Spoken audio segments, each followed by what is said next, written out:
A true leader is not measured by how loudly they speak, but by what happens when their words end and things begin to change. In this audiobook, you won't find empty formulas or success recipes that sound great but amount to nothing. Here you will dive deeper. You'll discover what lies behind a voice that truly leads. It's not about charisma. It's not about speaking beautifully.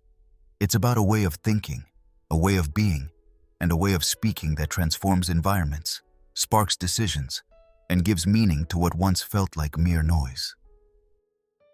Chapter 1. They don't hear you because you say nothing. There's something deeply frustrating about speaking and knowing no one is really paying attention.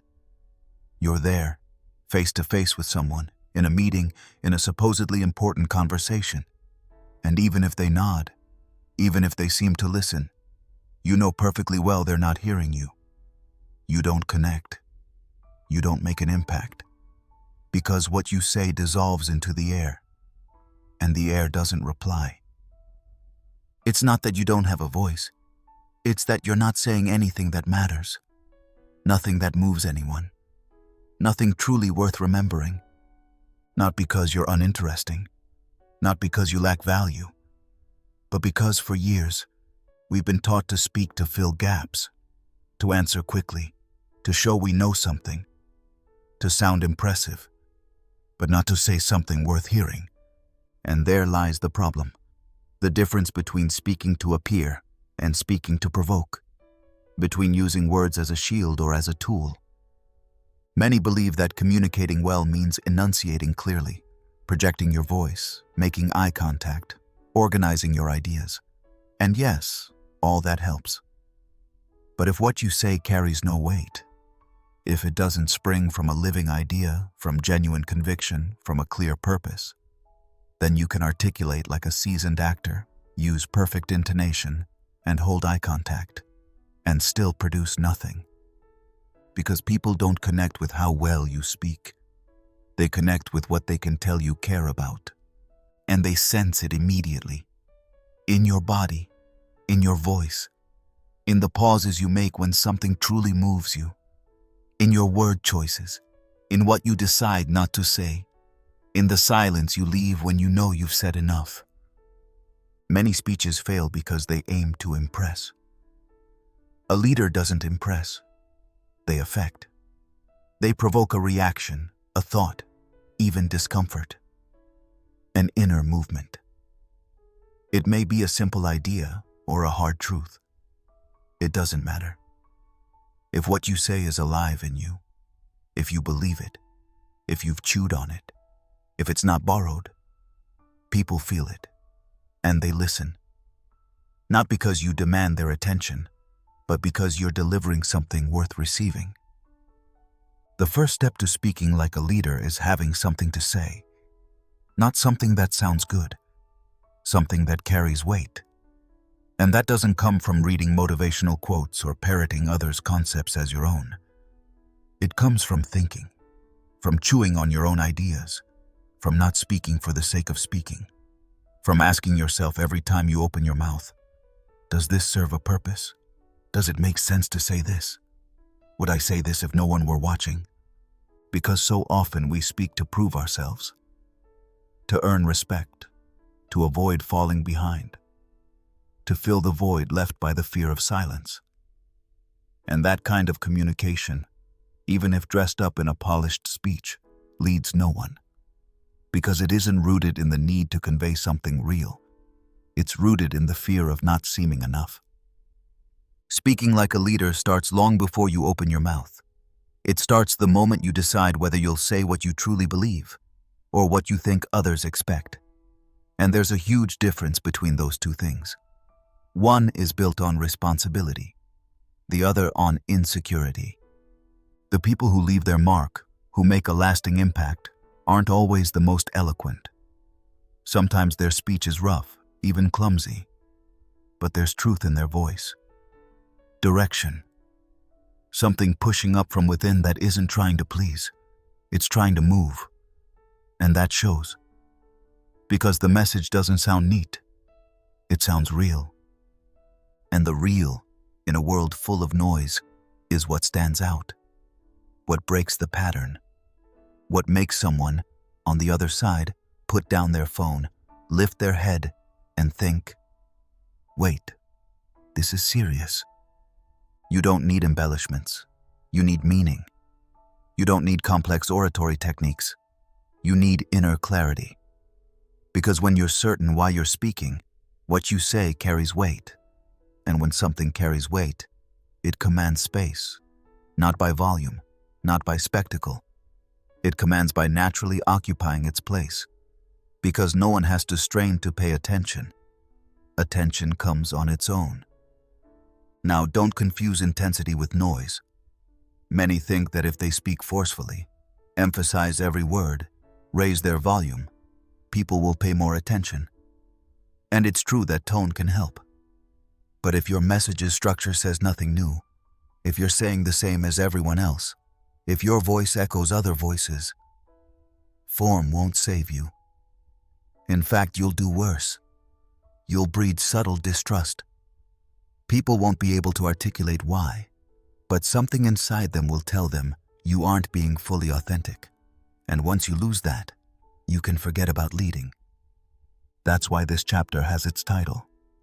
Because many believe they're ignored for a matter of form. They think they lack stage presence, that they should improve their tone or posture, when in reality, the problem lies in content. They have nothing to say because they haven't done the work of finding their voice. They haven't sharpened their thinking. They haven't paused to ask what they want to provoke with their words. And I'm not talking only about public speaking. I'm talking about how you express yourself every day. With your team. With your partner. With yourself. Speaking like a leader isn't for stages. It's a way of being. A way of choosing every word with the responsibility of knowing everything you say has an effect. Even if you don't see it. Even if no one tells you. Even if it seems like nothing happens. Every word you let slip either builds or erodes, opens or closes, brings closer or pushes away. The question isn't just, did they hear me? It's, what remains after my words are done? Emptiness? Confusion? Noise? Or something that lingers in the mind of the listener? And for that, speaking well isn't enough. You must have something inside pushing to come out. Something you can't keep quiet. Something you don't say because it suits you, but because it needs to be said. And when that happens, when you speak from that place, the rest falls into place. Your voice aligns. Your body follows. Your language finds its shape. Because everything is where it should be. And then, yes, people listen. Not out of courtesy. Not out of obligation. They listen because they cannot help it. If they don't listen, the solution isn't to speak louder. It's to ask yourself if you're saying something worth hearing. If what you're bringing is real, necessary, and yours. All leadership begins there. In knowing your voice has power, but that power doesn't come from how you project it, but from the depth from which it springs. And if that depth is solid, clear, authentic, you won't need to ask for attention. Attention will come on its own. Because your voice will have direction. And when a voice has direction, people feel it. And they listen. Chapter 2. Speaking is not impressing. It's influencing. There's a scene that repeats too often in companies, at conferences, even in everyday conversations. Someone takes the floor, stands tall, raises their tone, tenses their expression, and starts dispensing a string of rehearsed phrases, chained data points, and jargon that sounds important. And yes, for a moment it may seem they have control. But if you look closely, the room doesn't move. No one transforms. No one changes their mind. No one does anything different after hearing them. Because what they said may have sounded good, but it didn't touch anything essential. The difference between impressing and influencing lies in purpose. Impressing seeks an immediate reaction, superficial recognition, an easy round of applause. Influencing goes much deeper. it leaves a trace. And that trace needn't be grand. It must be real. The obsession with impressing shows instantly. In how someone articulates with almost artificial precision, in how they string together concepts they haven't fully digested, in how they care more about being watched than about what they're saying. And that creates a curious effect. They may earn approval, get that, wow, they speak well, nod, but they don't move anything important inside the listener. They don't forge a real connection, nor impact, nor transformation, just a momentary shine. A leader doesn't speak to earn applause. They speak to make something change, to make the other person think differently, feel something they hadn't felt before, or do something they hadn't dared. That is influencing. And to do that, you must focus more on the other than on yourself. Because those who want to impress look inward. They monitor how they appear, whether they're doing it right. Those who want to influence look outward. They think about what the other needs to understand, decide, and act. The focus shifts from their image to the effect they generate. And you see that in everything. In your word choices, in how you structure your ideas, in how you adapt your language, in what you choose to reveal and what you prefer to withhold. You're not speaking to show off, you're speaking to reach. And that demands honesty, clarity, sensitivity, and above all, a firm intention to offer something useful that helps the other see more clearly what was once blurred. When someone speaks hoping to impress, they inflate their ideas. They stuff them with extra words, lofty phrases, unnecessary flourishes. And that excess contaminates the message. It distances it from reality. It makes it heavy. It's as if the content were trapped under a layer of makeup that, instead of beautifying, makes it less accessible. In contrast, when you speak to influence, you understand you don't need to say more than necessary. Because what matters isn't how much you say, but what you achieve with what you say. And if you have something clear, direct, and real, you don't need to raise your volume or litter your speech with adjectives. Your message stands on its own. It finds its place. It resonates. But influencing is not manipulating, and that must be said. It's not about convincing at any cost or steering the other where you want without their awareness. Influencing, in leadership, is guiding the other to make better, more conscious choices aligned with a common goal. It's communicating from a place of responsibility, not from a desire to control. And for that, you need to understand deeply the person in front of you, not from judgment, but from listening. To grasp what holds them back, what pains them, what they need to hear. Not to tell them what they want, but to tell them what they need. Even if it's uncomfortable, even if it exposes you. Because impact doesn't come from comfort. It comes from truth spoken at the right moment, in the right language, without disguising or imposing it. Many leaders fail because they remain trapped in the aesthetic effect of their words. They speak with phrases that sound impressive, even forceful, but that aren't connected to a real intention. It's as if their message has no anchor.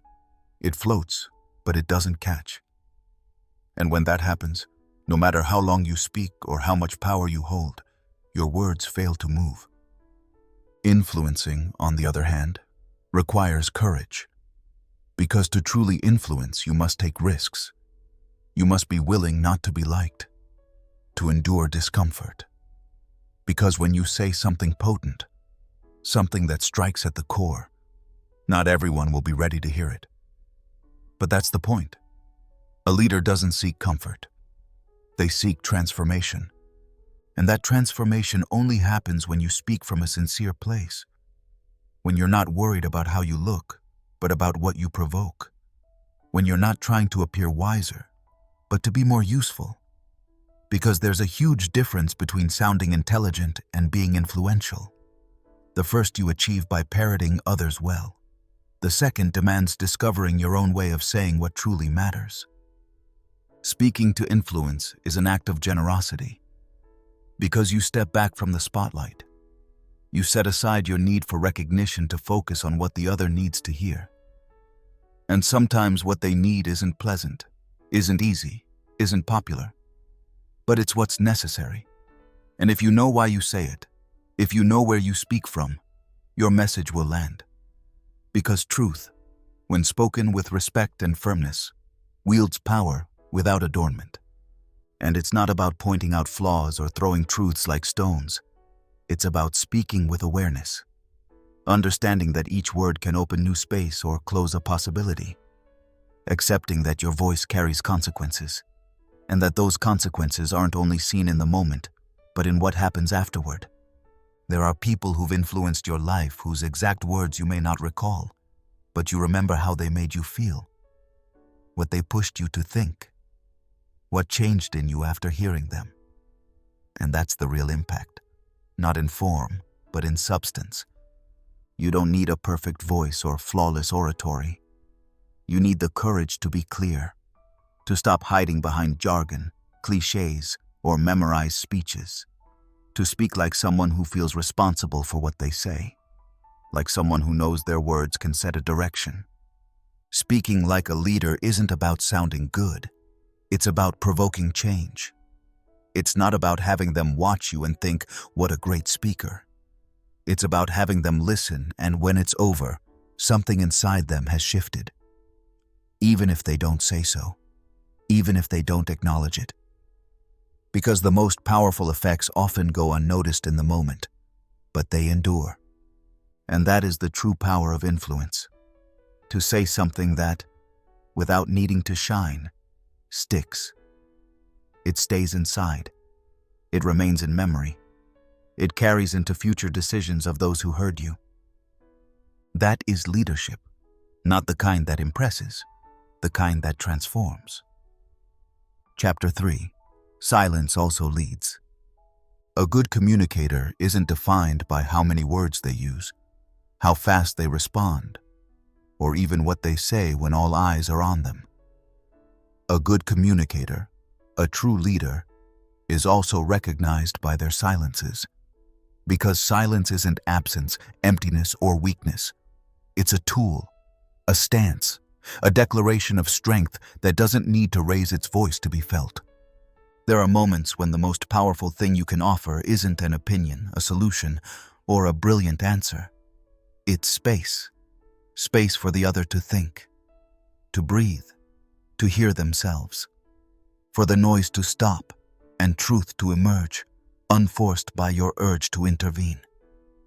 Anyone who talks continuously, who rushes to fill every gap with explanations, data, or justifications, isn't leading. They're masking insecurity, trying to protect their image, to maintain control they don't actually have. And that energy shows. It's invasive, it's heavy, it's exhausting. Because presence isn't measured by how much you say, but by what's felt when you choose not to say something. Leading with silence doesn't mean standing aside or looking away. It means being present without interrupting what needs time. It means resisting the urge to drop a clever line just because there's a pause. It means realizing that sometimes the most generous act is to stay quiet and let things breathe, to mature, to settle, to happen without your constant interference. In many meetings, tense conversations, or decision-making moments, silence is uncomfortable because it forces everyone to hold whatever is happening with no escape. There are no softening words, no distractions. There is only what is. And not everyone is ready to hold that. But a true leader doesn't fear discomfort. They understand it, acknowledge it, and use it. Because that wordless space is often the ground where real change is born. It's where honesty that once feared speaking finds its voice. Where someone reconsiders something. Where an emotion surfaces. Where the essential finally gets room to speak, not with words, but with the truth emerging unhurried. And that too is leadership. Having the maturity not to rush, not to react on impulse, not to prove something in the first minute. Well-placed silence is a form of authority. Because someone who doesn't need to talk all the time conveys trust, conveys composure, conveys serenity. And in the midst of chaos, fear, or tension, that becomes an anchor. There are people who, when they enter a room, make no noise. They don't raise their voice, mark their territory, or dominate. But when they sit down, simply observe, listen, and wait, they have a real effect. The energy shifts. Others regulate themselves. The atmosphere rebalances. Because their presence is clear. They're not taking up space with empty words. They're watching. And it shows.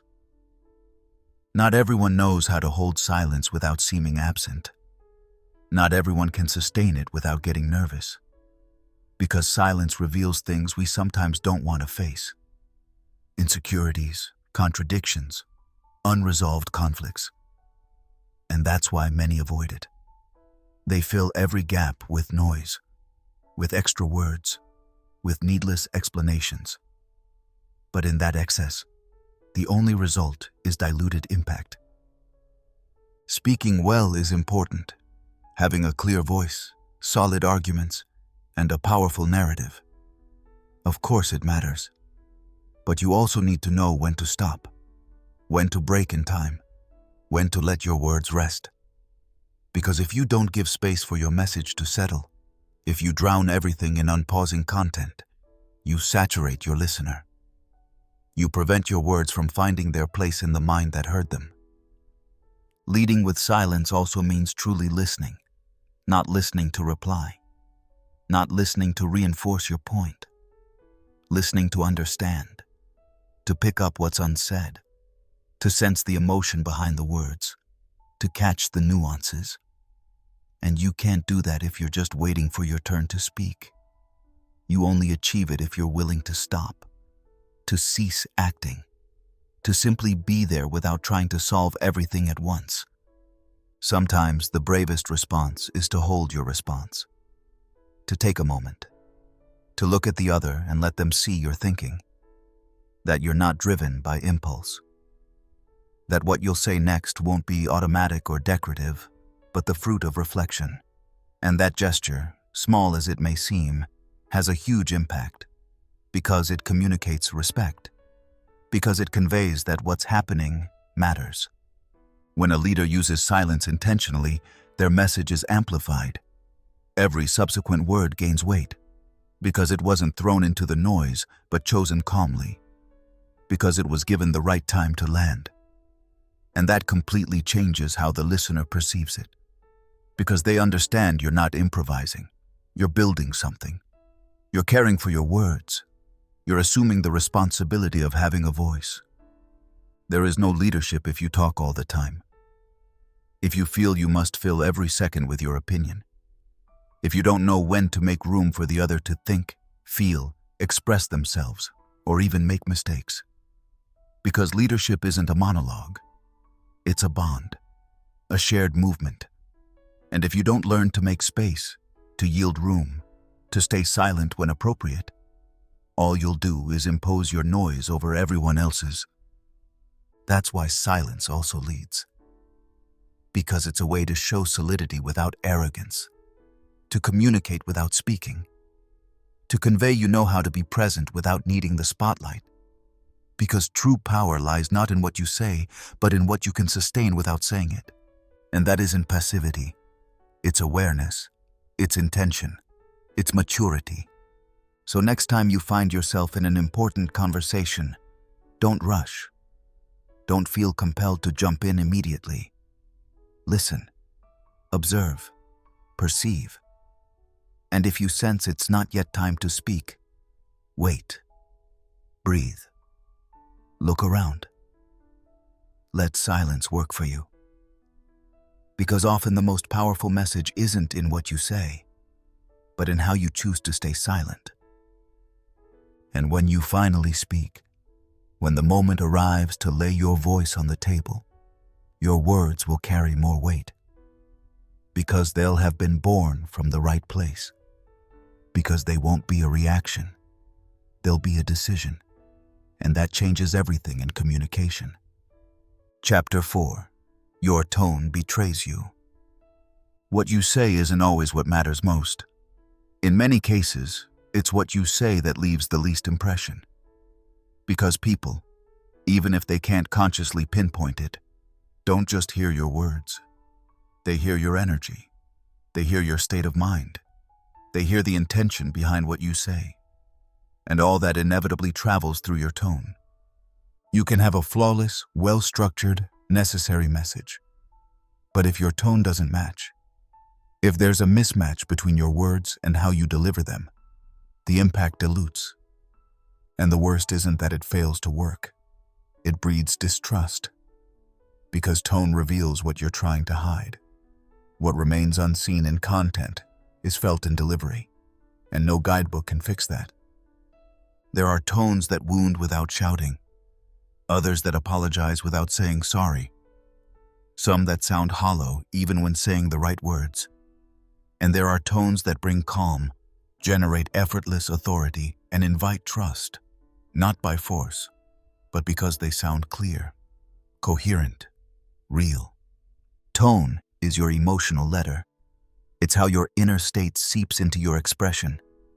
If you speak with anxiety, you'll transmit it, even if you don't want to. If you speak from guilt, the other person will feel it, even if your words contradict it. If you speak with restrained anger, tension leaks out. And that tension spreads, because emotions travel faster than ideas, and your tone carries the dominant emotion of the moment. Many communication breakdowns aren't caused by content. They're caused by the wrong tone. An overly authoritarian tone in a delicate discussion. A passive tone when firmness is needed. A sarcastic tone during vulnerability. Not because the speaker intends harm, but because they're unaware of how they're saying what they say. They haven't calibrated the effect of their delivery. And that's where leadership begins to falter. When you forget your voice is not only a tool for speech, but a mirror of your attitude. Because tone isn't chosen word by word. It arises from how you feel, how you think, what you feel toward the other and toward yourself at that moment. It's an emotional synthesis that slips out unbidden and speaks the truth, even when you don't. There are people who speak with the right phrase, the right argument, the perfect structure. But their tone sounds condescending, or detached, or cold. And that nuance is enough to strip their message of power. Because tone, more than reinforcing content, validates it. It's the difference between saying something and being believed. Think of a time when you felt someone was lying, even though their words seemed correct. What made you doubt? It wasn't the content. It was the tone. A slight break in their voice. A rhythm that didn't fit. An intonation that clashed with the moment's emotion. What alerted you was that unexplainable but palpable discrepancy. That's why one of leadership's deepest lessons is learning to listen to your own tone. Not with judgment, but with awareness. Notice how it shifts when you're tense. How it sharpens, grows impatient, becomes rigid. Or how it softens when you truly connect with what you're saying. How it slows, grows clear, becomes firm. Because your tone, more than anything else, speaks of your inner state. And if you don't own that, if you don't face it head on, your tone will tell your story for you, whether you like it or not. Tone is the body of your message. It gives it temperature, direction, and intent. And you don't need to be an actor or have an exceptional voice. You need to inhabit your words, feel them, own them. Because when that happens, tone adjusts itself. You don't have to force it. You don't have to hunt for the perfect pitch. What comes out of you is natural, yet purposeful, weighty and clear. When a leader masters their tone, it doesn't mean they micromanage it every second like they're playing a role. It means they know from where they speak. They guard the state from which their message emanates. They don't let nerves, anger, or the need to control taint everything. Because they know a single misdelivered word can hang in the air for only an instant, but its effect can last days. This point is especially critical in moments of tension, in crises, in difficult conversations, when everything is charged and every gesture is amplified. That's when tone becomes the core of the message. You can say exactly the same thing in two different ways and achieve radically opposite results. You can calm or ignite, unite or divide, open or close, just by the nuance with which you speak. Many conflicts don't begin with what's said, but how it's said. And many leaders are surprised when their supposedly sensible, well-argued, even kind words spark rejection. But they don't realize that what others heard wasn't the argument. It was the concealed judgment in their tone. It was the rush disguised as urgency. It was the tension accompanying every phrase. And that, even unsaid, is felt. And once felt, it cannot be ignored. Therefore, more than learning to speak well, you must learn to be well when you speak. Because if you're centered, connected, aligned with your words, your tone will reflect that. You won't need to fake anything. Your message will have effortless strength. And that's what people notice, what they appreciate, what truly influences. You don't have to sound perfect. You have to sound sincere. You have to make the listener think. This is someone who lives what they say, who believes it, who isn't faking. Because what makes the difference isn't a pretty voice. It's a voice that comes from an honest place. And that isn't rehearsed. It's built from within. If you want to lead with your voice, start by listening to it, not as an outsider, but from within. Notice your tone when you're calm and when you're angry. Hear how your rhythm changes when you feel questioned, or how your voice stiffens when you feel you're losing control. There lies the map. In those small misalignments, in those subtle variations that speak more of you than all your words combined. Next time you're about to speak in an important situation, don't think only about what you'll say. Think about where you'll say it from, what you're feeling, what energy you carry with you. Because even unspoken, it will resonate. It will arrive. And if you don't work on it, it will be your tone that tells your story for you. Your tone betrays you, not to condemn you, but to make you own what you carry inside. Because what you carry inside is what will ultimately be heard. Chapter 5. The gaze that accompanies the word. When someone speaks, they don't communicate only with their voice. Their whole body communicates. And within all that body projects, there's one detail often overlooked, but more impactful than many realize. The gaze. The eyes are the first channel through which intention flows. Before you say a single word, you've already said something with your eyes. Because the eyes cannot be disguised. They have no tone, no technique, no packaging. What they convey is what is. And it's felt. It's felt with a force that doesn't need to be understood to be real. There are people who deliver flawless speeches, with a firm voice and confident posture, but whose gaze is lost, unfocused, absent, or worse, tense, judgmental, void of emotion. And that creates an immediate disconnect, because the message may be well crafted, but if the eyes don't support it, if they don't accompany it, if they don't humanize it, then it doesn't arrive, or it doesn't arrive as it should. The gaze validates what you say. It's like an invisible signature. If there's coherence between your words and what your eyes transmit, the message strengthens. But if there's a mismatch, if your mouth goes one way and your gaze another, the receiver notices. They may not be able to explain it, but they feel it. And that's enough to make them doubt, to fracture the bond, to stall consolidation. And in leadership, that bond is everything. Because leading isn't only about saying important things. It's about sustaining the relationship as you say them. And the gaze is key to that. Not as a theatrical device, not as a technique to dominate an audience, but as a form of presence. A way of being with the other. Of showing them you're not speaking into thin air, nor to an abstract crowd, nor to a generalized idea. You're speaking to them, in that moment, from where you stand, with everything you are. A clear gaze isn't a frozen stare. You don't have to become a blinking statue. That's forced, artificial.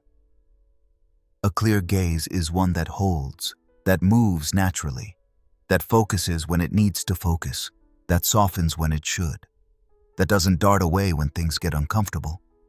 Because discomfort also communicates and also leads. In a difficult conversation, for example, the way you hold someone's gaze can completely change what happens. If you look away, lower your eyes, or lock them aggressively, you're saying things your mouth doesn't utter, shaping the atmosphere. You're setting the tone for how the space between you and the other feels. And that space is where the real work happens. A gaze that remains present when the other is breaking down, when emotions run high, when painful truths surface, is a gaze that grants permission, that holds, that gives courage. You don't need to say, "It's okay to feel this way." Simply looking and holding them without judgment is often enough to keep them from collapsing. Because that seemingly small gesture often allows the other to stay upright.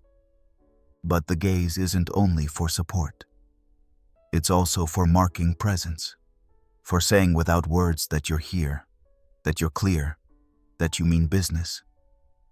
And that is perceived. It's perceived when you enter a room and meet eyes firmly, without needing to dominate. It's perceived when you pause and look at your listener without breaking intensity. It's perceived when you speak to someone and you're not glancing at your phone, your watch, or already searching for your next sentence, but truly seeing them. And that is increasingly rare. We live in a world where eye contact has become fleeting, superficial, almost decorative. We look without really seeing. We listen without looking. We reply without pausing to connect. And amid all that automatism, an authentic gaze has the power to break the pattern, to create impact without raising volume, crafting rehearsed lines, or mastering stagecraft. Because when someone truly looks you in the eye while they speak, when you see they're not acting, not hiding anything, that they're there with you and not just in front of you, the message enters through another door. An emotional door that doesn't need convincing because it's already been touched. The gaze also demands courage. The courage to expose yourself, to let the other see what you feel, what you hold back, what you remain silent about. And that can be scary. Because looking well means letting yourself be seen, and not everyone is willing to do that. There are those who avoid direct eye contact because they fear losing control, because they feel that if they let their guard down for a moment, their doubts, cracks, and fragilities will show. What they don't understand is that those cracks, if held with dignity, are precisely what humanizes their message, what makes it real, what makes it relatable. A leader need not seem invulnerable. They need to be honest. And that honesty shows, among other ways, in the eyes, in how they sparkle when talking about something that matters, in how they darken when delivering hard news, in how they stay steady when truly listening. Because a leader doesn't just speak. They observe. They receive. They let themselves be moved. And when they do, their communication becomes complete. Because there is no split between what they say, how they say it, and where they say it from. Everything aligns. Everything points in the same direction. And that, for the listener, elicits a profound response. Because they're not receiving a decorated message. They're receiving a whole presence. Next time you need to convey something important, don't only think about your words. Think about your gaze, how you'll hold it, what it's saying while you speak, what it's conveying when you're silent. because it's in those invisible seconds that much of your impact is built.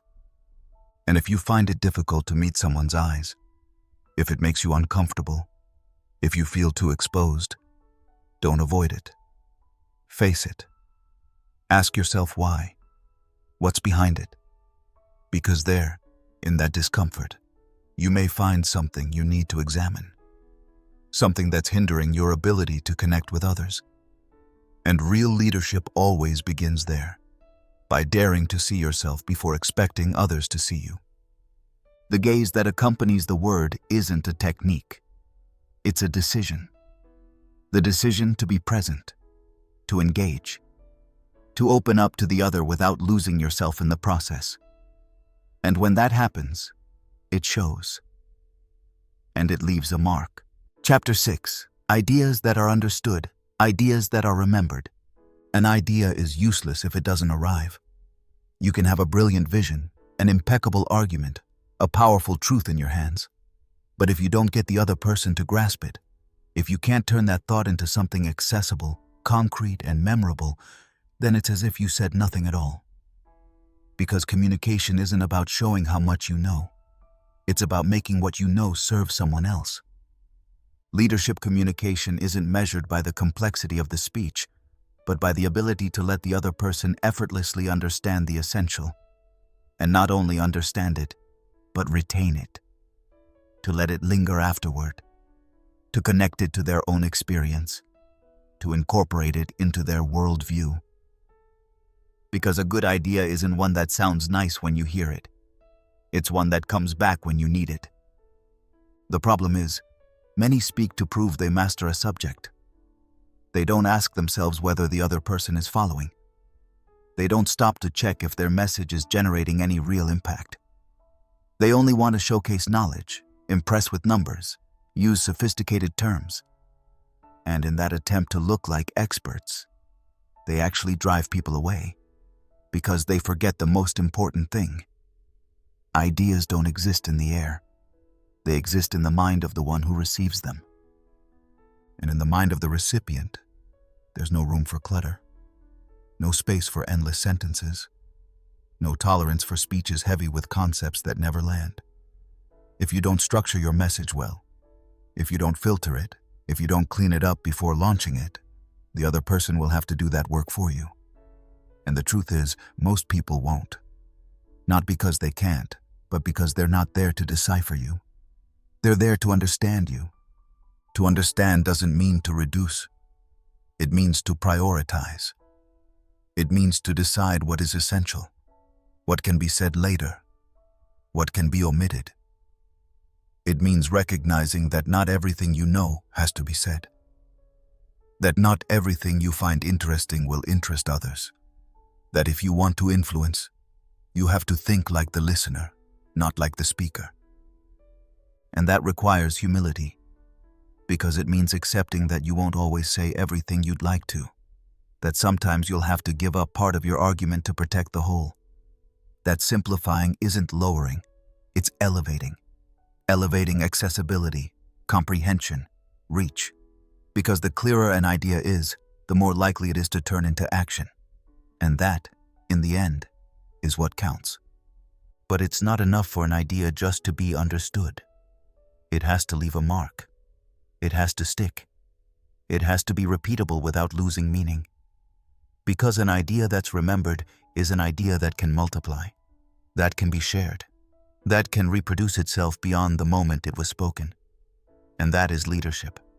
Saying something that isn't just useful now, but that stays alive when you're no longer there. To achieve that, you need to work with precision, not rigidity, but focus. Ordering your message doesn't mean reciting it like a script. It means knowing where you're going.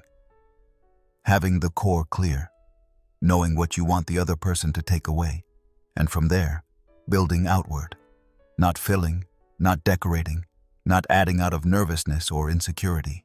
Getting to the point with elegance. No rush, but no detours. The best ideas aren't the ones said quickly, nor the most technical sounding, nor those wrapped in grand words. They're the ones that arrive cleanly. the ones built like a staircase, step by step, so that the listener doesn't have to jump, guess, or imagine what you mean. They only need to walk forward with you, because the path is clear. And it's not about infantilizing the listener, it's about respecting them, not assuming they have to guess your intentions, decipher your words, or find meaning you didn't provide.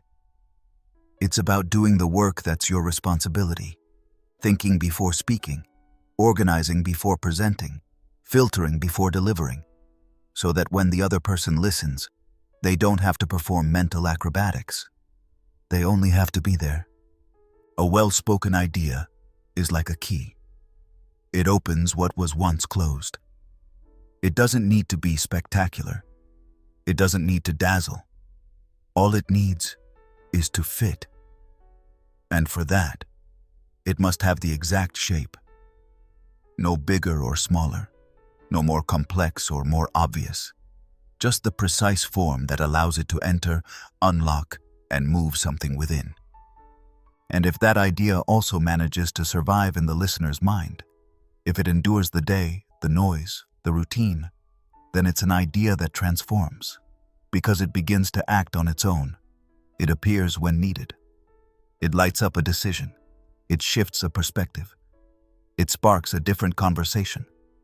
And that, in leadership terms, is what matters most. Because you don't lead when you speak. You lead when what you've said continues to have effect beyond the moment you said it. That doesn't happen by chance. It happens when you've done the preparatory work of identifying what's truly worth saying. When you've been able to strip away the ego that wants to impress. When you've spoken with honesty, simplicity, and the intention to give someone something they can carry with them, not something that makes you look brilliant. And here's a point that often makes people uncomfortable but needs to be said. Not everything you think is a clear idea. There are thoughts in progress, intuitions, hypotheses, disordered opinions. Not everything is ready to be communicated. And if you don't make the effort to digest your thinking before sharing, then you're using the other person as a testing ground. You're verbalizing something you haven't yet worked through. And that shows. It shows in hesitations, in incoherence, in lack of direction. And it generates fatigue. Because the other person isn't receiving clarity. They're receiving noise. Leading with clear ideas is an act of respect. It's taking the other person's time seriously. It's not assuming that because you have clarity, they will understand it the same way. It's adapting your message so it doesn't stay with you, but reaches where it needs to go. It's not about speaking with less depth, but speaking with more awareness. And that requires practice, yes.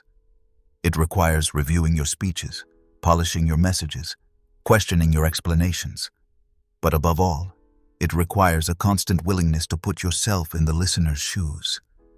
Because if you do that, then your way of speaking changes. You become more direct, more precise, more human. And your ideas start to be useful. Not because they're perfect, but because they're accessible. Ideas that are understood. Ideas that are remembered. That's the core of any communication with impact. Everything else, the style, the delivery, the staging, are details. Important, yes, but secondary.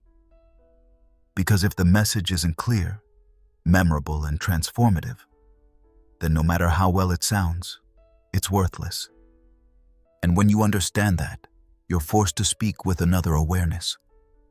You're forced to stop talking just to talk, to stop improvising without thinking, to choose each word with intention, and to recognize that you're not speaking just to be heard, but to make something change, to make something stay, to make something move in the one listening and accompany them long after you've finished speaking. Chapter 7. Leading is not speaking more, it's speaking better. The more insecure someone is in a leadership position, the more they speak. They fill meetings with long speeches, cover the silence with unnecessary explanations, repeat concepts as if repeating them would make them more valid. They do it unconsciously, believing it transmits confidence, but the effect is the exact opposite. An excess of words ends up highlighting a lack of direction. Talking a lot is not leading. Talking nonstop does not demonstrate control. Sometimes it's quite the opposite. It reveals the fear of losing it. A leader's communication isn't measured by the number of sentences they utter, nor by how well they master concepts, nor by how much they intervene at every turn. It's measured by the effect they leave after speaking. And that effect has nothing to do with how much they said, but with what they got the other person to understand, feel, or do. There are people who speak little, but every time they do, silence falls. Not because they raise their voice or say spectacular things, but because they've cultivated the ability to say just enough with the necessary clarity. They're not focused on sounding convincing. They're focused on being useful. And that shows. It shows in how they structure their ideas, in how they choose their moments, in how they respect others' time by speaking only when they truly have something to contribute. That is speaking better. Not more, but better. With more intention, more focus, more respect for the listener. Because speaking better isn't speaking faster or louder. It's knowing that every word carries weight, and that weight multiplies if it isn't accompanied by clarity.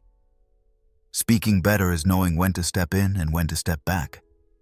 It's knowing that you don't need to stake your territory with long speeches, but with precise presence. That power doesn't lie in the length of the message, but in its necessity. You don't lead by occupying space with your voice, but by knowing how to use it to build something in the other. It's not about sounding good, but about generating progress, movement, transformation. And for that, often the most powerful thing you can do is say less, but say it better. Remove the phrases that don't add anything, the embellishments that only distract, the endless introductions that look for extra time when they really just squander attention. Get to the heart with elegance, not out of hurry, but out of respect. Because if you speak without direction, if you launch disordered ideas, if you repeat yourself, if you fill gaps with more unnecessary content, you end up exhausting your listener. And when someone exhausts, they switch off. No matter how good your message was, there's no one on the other side to receive it.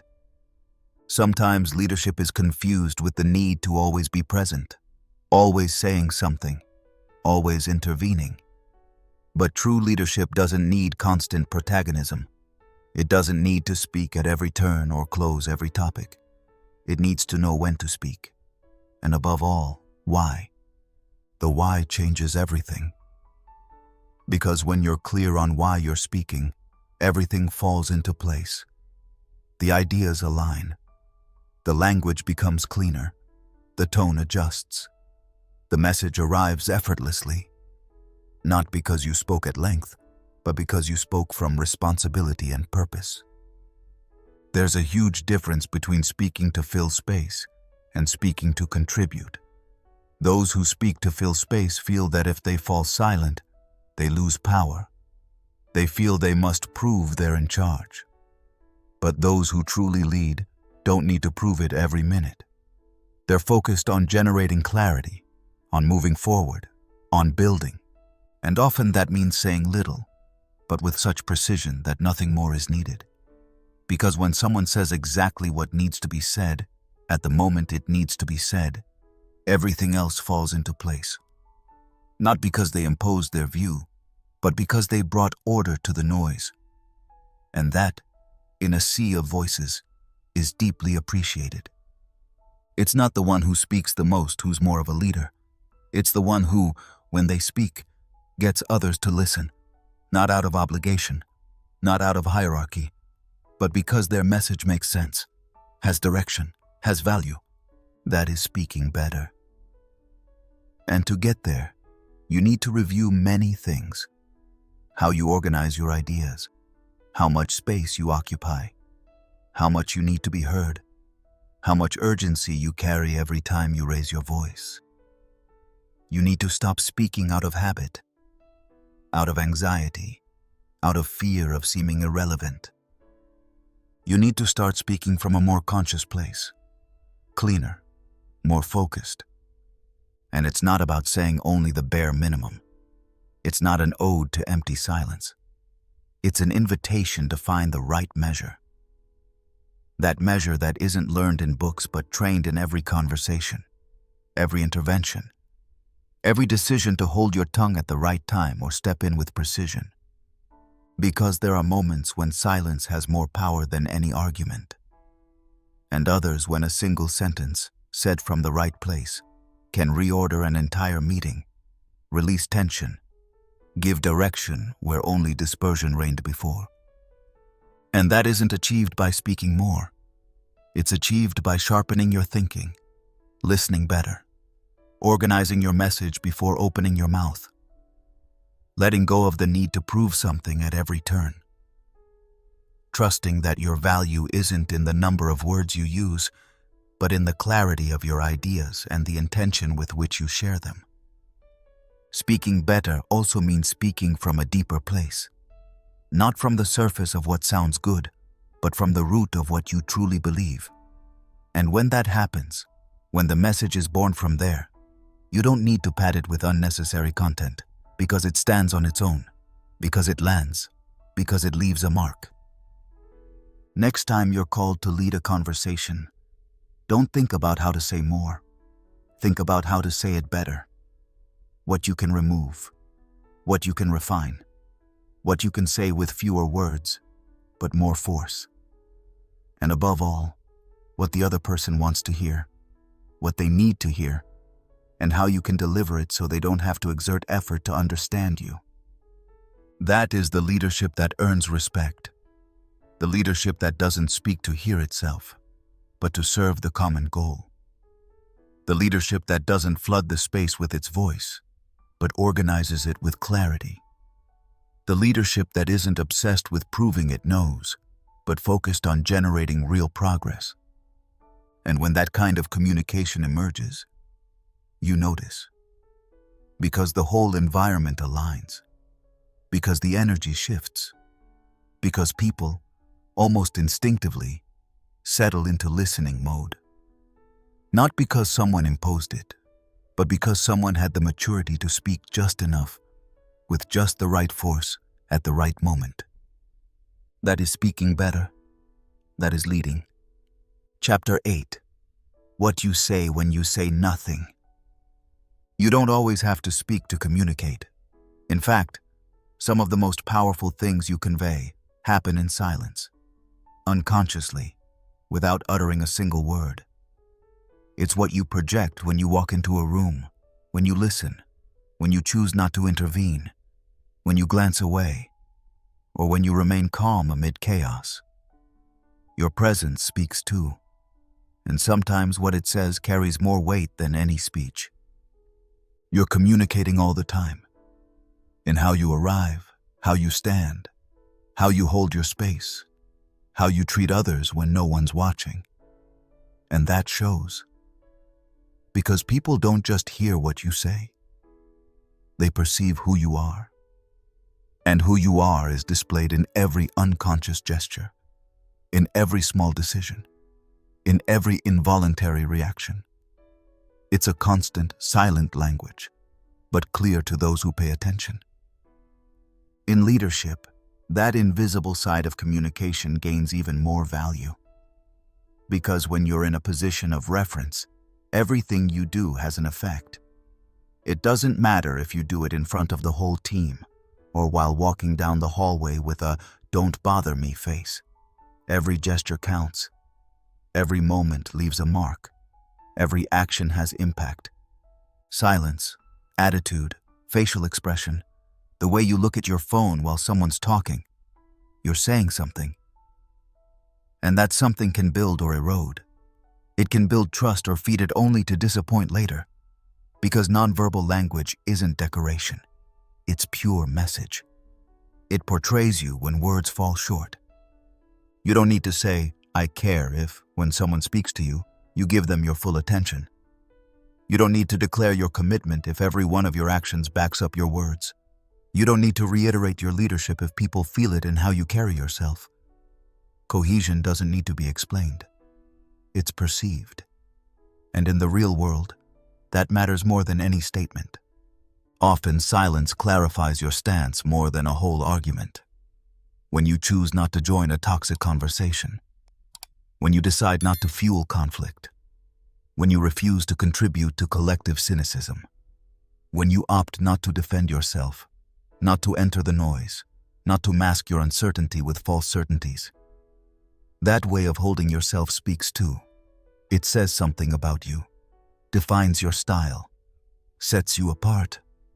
And also when you choose not to intervene because you know it isn't your moment, because you recognize the best thing you can do for someone else is not to steal their space, because you understand that, by speaking, you might stifle something that's just beginning.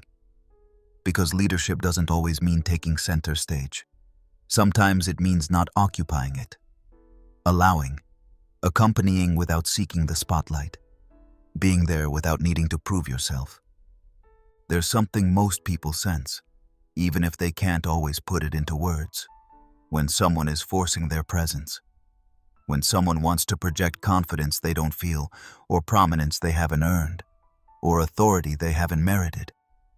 And that energy doesn't need explanation.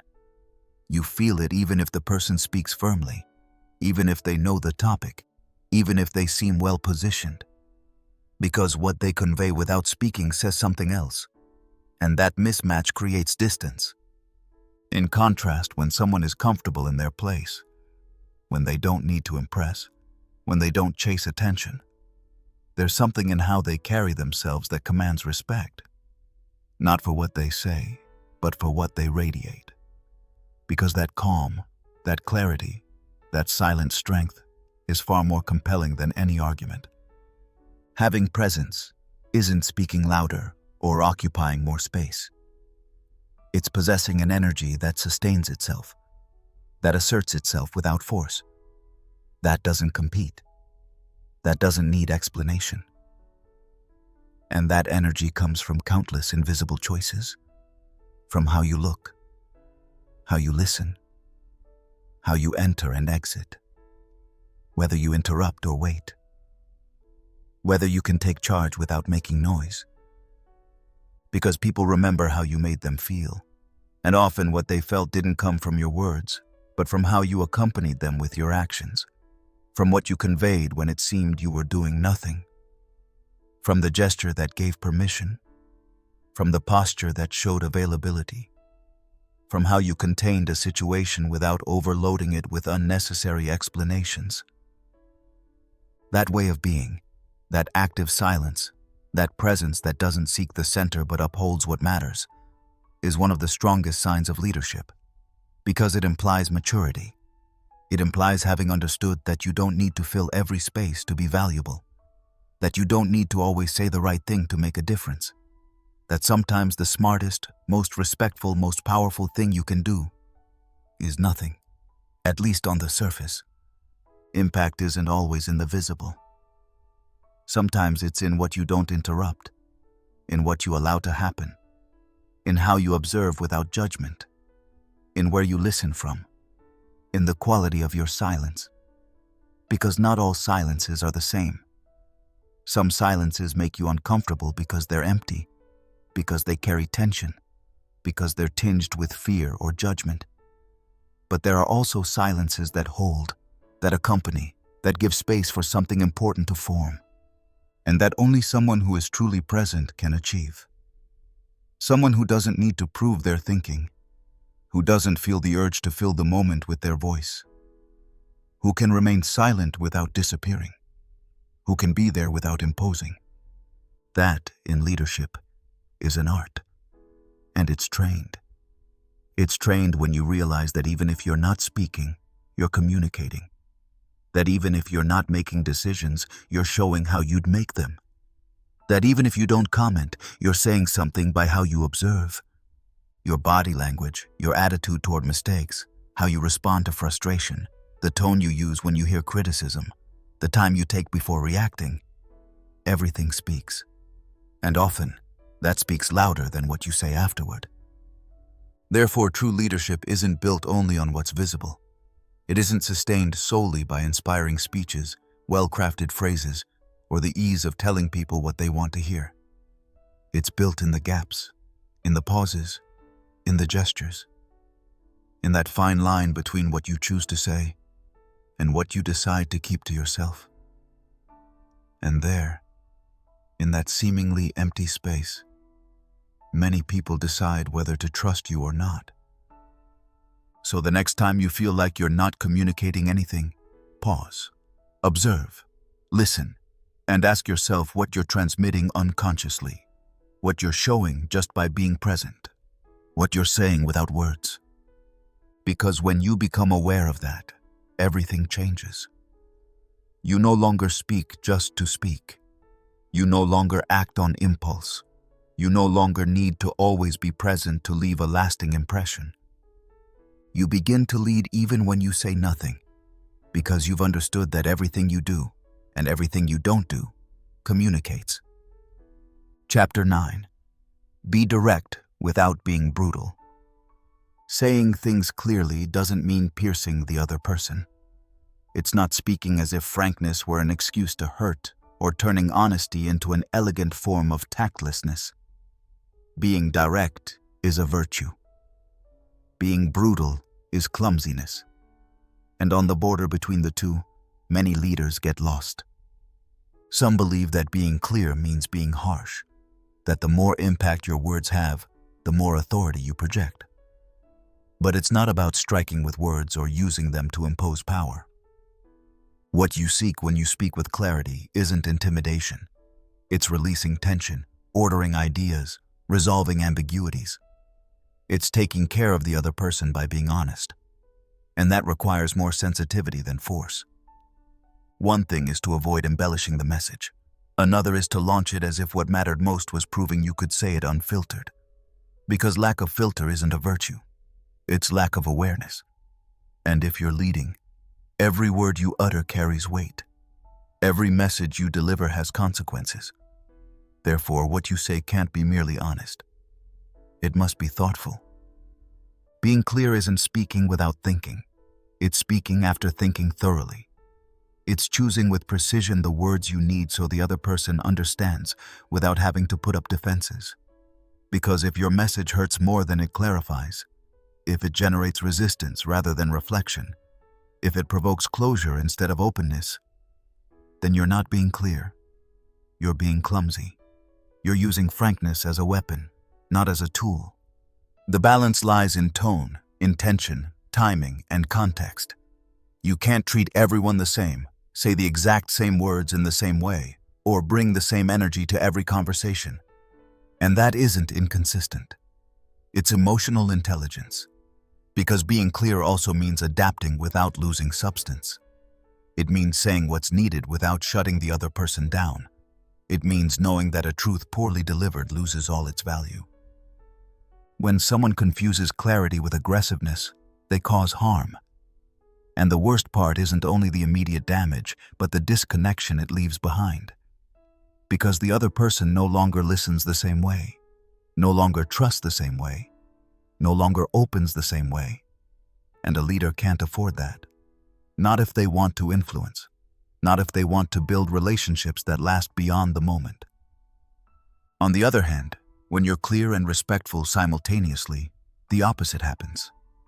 The other person receives the message with greater openness, even if it hurts, even if it confronts them, even if it pushes them out of their comfort zone. Because they sense there's no judgment, no attack, that you're not speaking from superiority, but from care. From the responsibility to say what's necessary without losing the bond along the way. That demands far more skill than it seems. Because it's not just mastering language. It's mastering yourself. Not letting your emotions taint the message. Not using frankness as personal venting. Not cloaking impatience in sincerity. Because if you do, you're no longer leading. You're unloading. And leadership isn't for that. A clear message is built, not improvised. It's thought out, structured, stripped of everything superfluous, delivered at the right moment, with the right tone, to the right person. It's not the same to tell someone they've erred in front of a whole team as it is to tell them privately. It's not the same to point out a mistake when they're vulnerable as when they're ready to hear it. It's not the same to speak truth out of necessity as out of impulse. And that doesn't mean you have to sugarcoat everything. It means you have to refine, be precise, care as much about how you say things as you do about what you say. Because content doesn't travel alone. It travels with your energy, your attitude, your gaze, your history.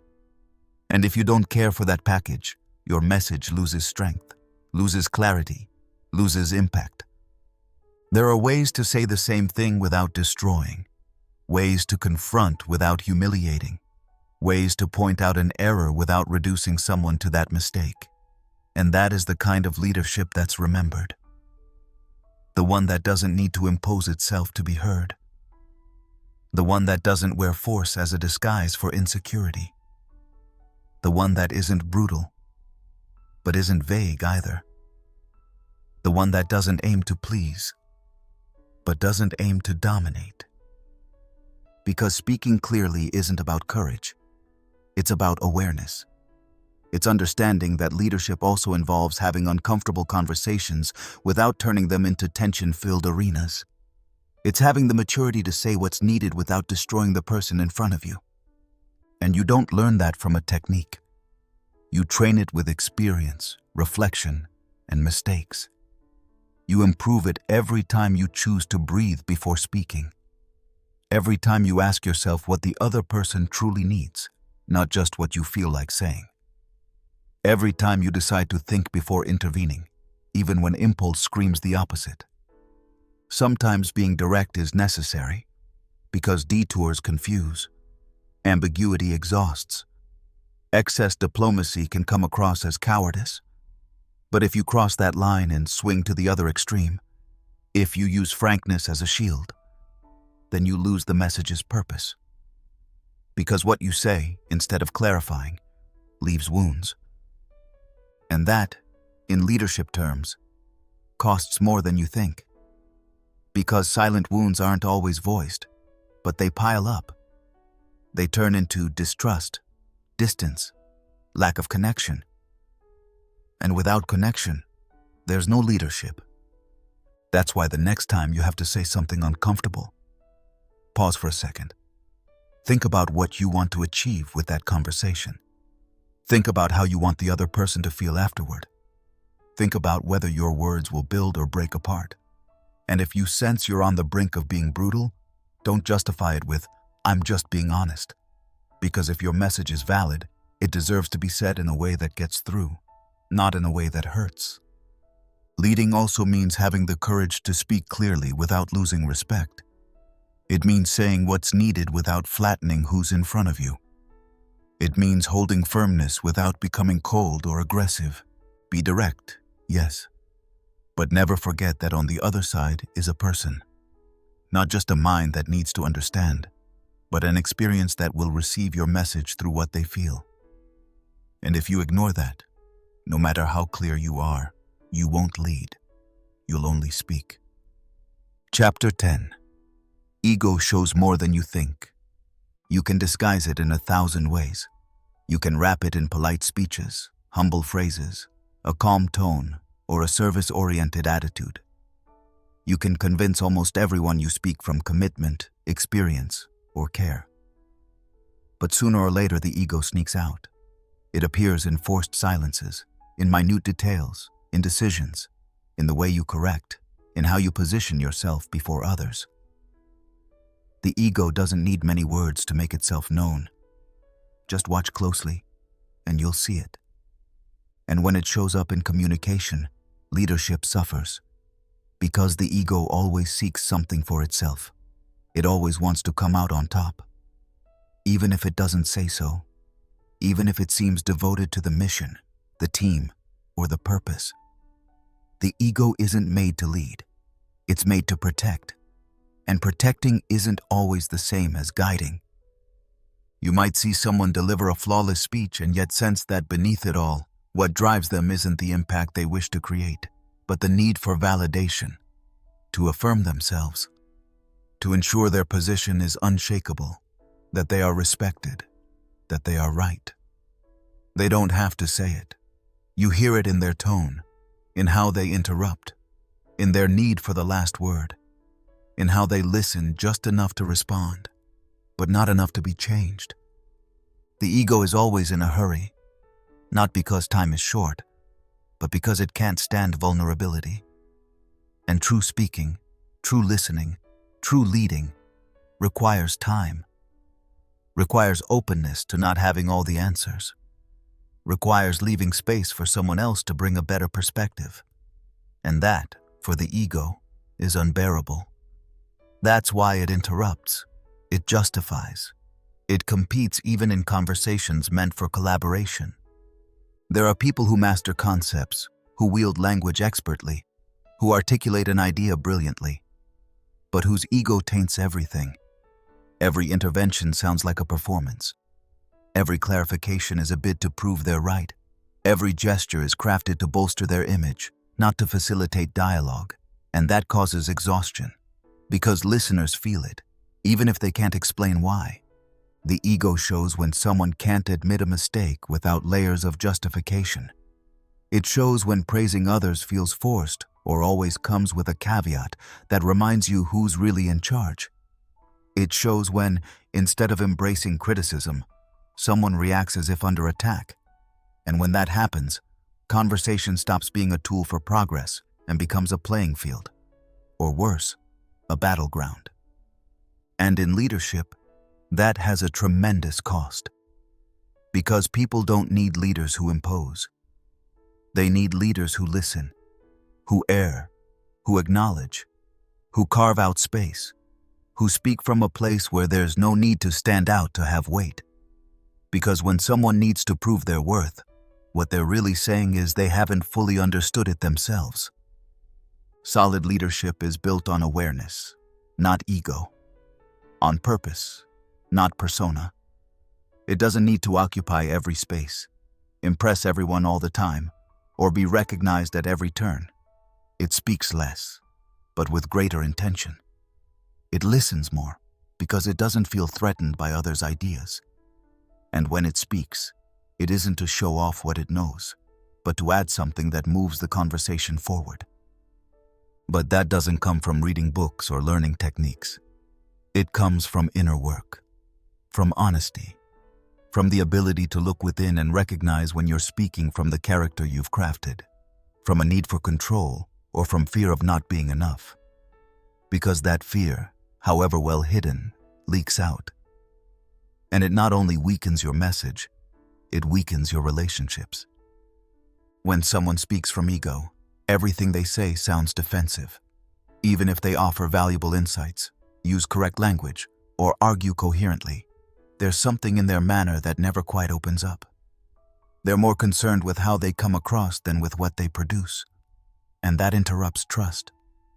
Because at heart, we all crave genuine conversation, without filter, without calculation, without mask. But let's be clear, having ego doesn't make you a bad leader. We all have ego. At times, we all seek recognition, appreciation, and to be heard. The problem isn't having it. The problem is not seeing it, letting it run unchecked, believing that you're speaking from your purpose when you're really speaking from a need to reaffirm yourself. And the more power you have, the harder it is to see. Because you're surrounded by people who won't question you, who reinforce your image, who keep telling you you're right. And if you're not vigilant, you end up believing everything you do is flawless just because nobody challenges it. And that's the start of the downfall.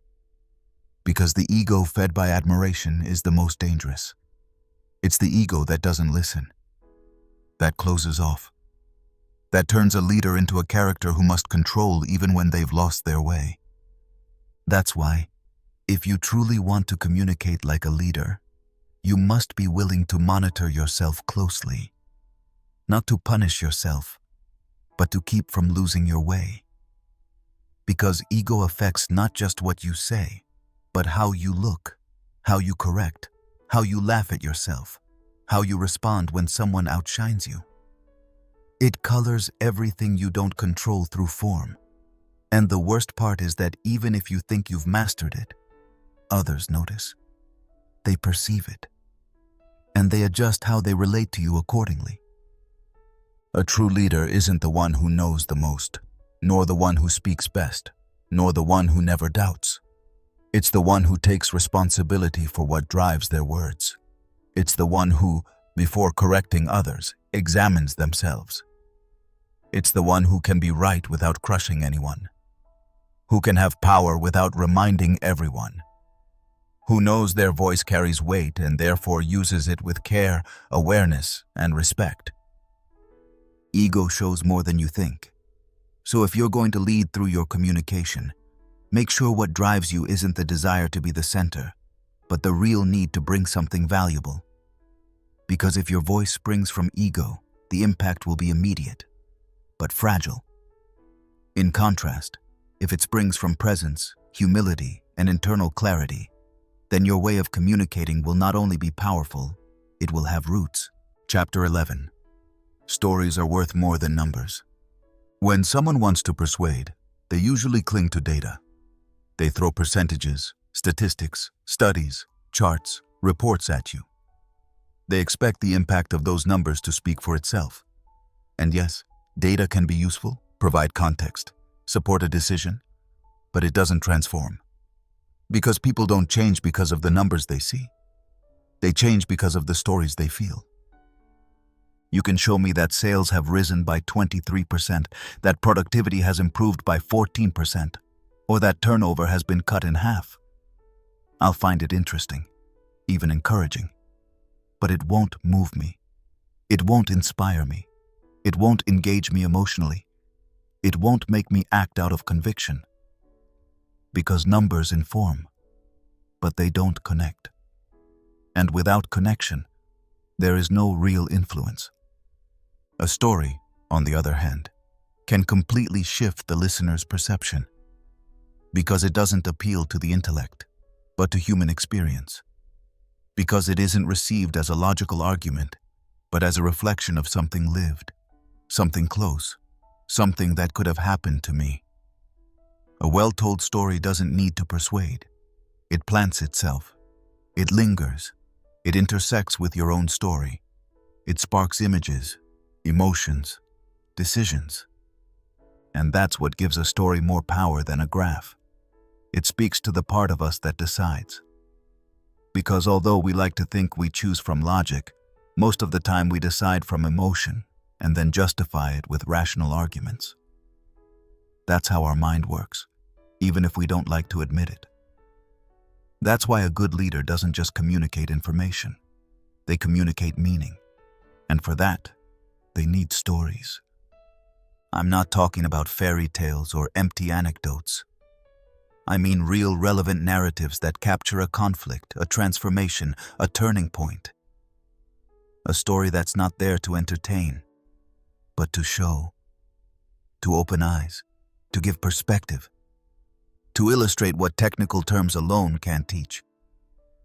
You can tell me that effort pays off. Or you can recount how someone on the team overcame real obstacles for months until they achieved what seemed impossible. You can talk about the importance of commitment. Or you can describe how someone stood by a difficult decision when everything was against them, and how that decision changed the course of a project. The first is forgotten quickly. The second stays. A story is not a persuasion tool. It's a vehicle for transformation. Because it humanizes the message. It brings it down from the abstract and places it in a tangible context. It gives it a name, a face, emotion. And that, for the listener, is far more powerful than any percentage. Because what truly moves us are not solid arguments. They are embodied truths. When you tell a story, you don't just share information, you share experience. And experience has a quality no figure ever does. It's impossible to refute. You can't argue with a lived account. You can't deny that someone felt what they felt. You might disagree with their conclusion, but not with their process. Because a story isn't an opinion. It's a journey. And that journey, when well told, generates empathy, even if you don't share its starting point. The problem arises when stories are used as decoration, as empty wrapping, when they're told without soul, as part of a learned technique. Then they lose all their force. A story only has power if it's honest, if it's alive, if you can feel it's part of something real. It doesn't matter if it's small. It doesn't need to be heroic. It's enough that it contains truth. And truth doesn't need to be spectacular to be transformative. In leadership, this takes on special weight, because you're not there just to make decisions. You're there to give meaning, to provide direction, to build trust. And along that path, data can support you, but it's stories that connect. It's stories that convey vision, that awaken belonging, that help us remember why we do what we do. A team doesn't commit to an Excel sheet. It commits to a narrative, to a purpose that's understood not only with the head, but also with the heart. And that purpose isn't explained, it's felt. It's transmitted through moments, experiences, examples that remain when the arguments have been forgotten. You also have to know when to tell the story. Not every moment calls for it. Not every story fits. Forcing it is as ineffective as filling a context that needs humanity with data. The art lies in detecting the exact moment when a story can open a door that was closed, not for lack of information, but for excess emotional distance. And if you have that story, if you know how to tell it simply, without artifice, then yes, the message gets through. Not because you won the argument, but because you changed the other's disposition. It's not about speaking prettily. It's about speaking from a deeper place. Not limiting yourself to presenting arguments, but daring to share experiences. Understanding that influence doesn't come from being right, but from leaving something in the other. And what's remembered, what comes back to mind, what becomes a reference point in future decisions, aren't the data. They're the stories. Some people can talk for hours and leave nothing behind. Others tell a single well-told story and transform the entire atmosphere. Not because of drama, not because of spectacle, but because they connected something human to something human. Because they didn't seek to convince, but to share. And in that honesty, in that uncalculated way of showing themselves, lies true power. If you're going to speak as a leader, you need real stories in your communication. Not to adorn your speeches, not to seem more inspiring, but because leading is also narrating. Narrating a path, narrating decisions, narrating doubts, narrating how what today seems solid was built, so that others don't remain focused only on the goal, but understand the journey. And that way of narrating, when it's authentic, doesn't just inform or motivate. It teaches without lecturing. It shapes without imposing. It invites without pushing. And that's what makes the difference between one more communicator and someone who truly leaves a mark. So the next time you have something important to communicate, don't start with the data. Don't think about the chart you'll show. Think about the story you can tell. Think about what image can open a new understanding in the other. What experience can ignite a conversation that was stuck? What experience you can share that helps others dare a little more? Because when someone connects with a story, what you do isn't just inform. What you do is plant an idea that can keep growing long after you're gone. Chapter 12. Asking is more powerful than asserting. There's a scene that repeats itself over and over in meetings, in important conversations, in team sessions, or the critical moments of any human relationship. Someone stands firm with a bold assertion, confident, direct, certain of their idea, and on the other side, instead of impact, they get resistance. Not because what they said doesn't make sense, nor because their content is weak, simply because they left no room. They closed a door before checking if it was open. They spoke like someone giving an order, not opening a possibility. And that's where many leaders lose strength without realizing it.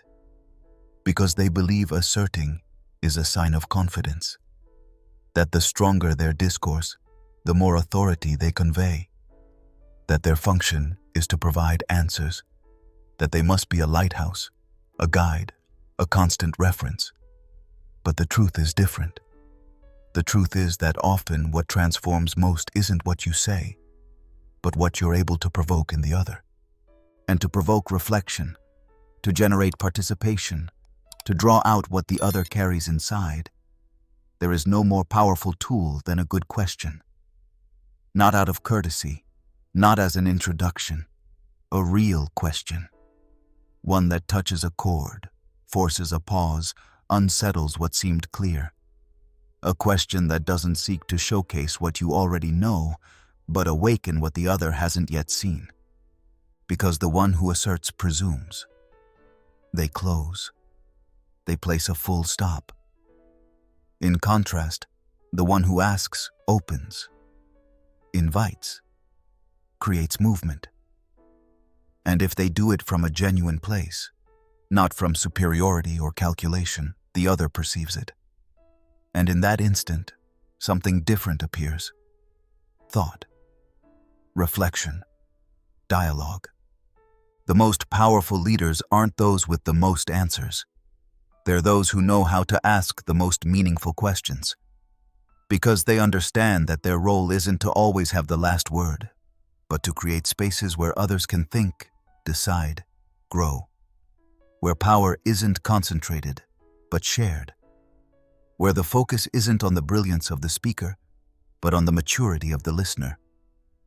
There are questions worth more than any speech, because they place the other in front of their own responsibility, because they don't accuse, but discomfort, because they don't impose, but demand honesty.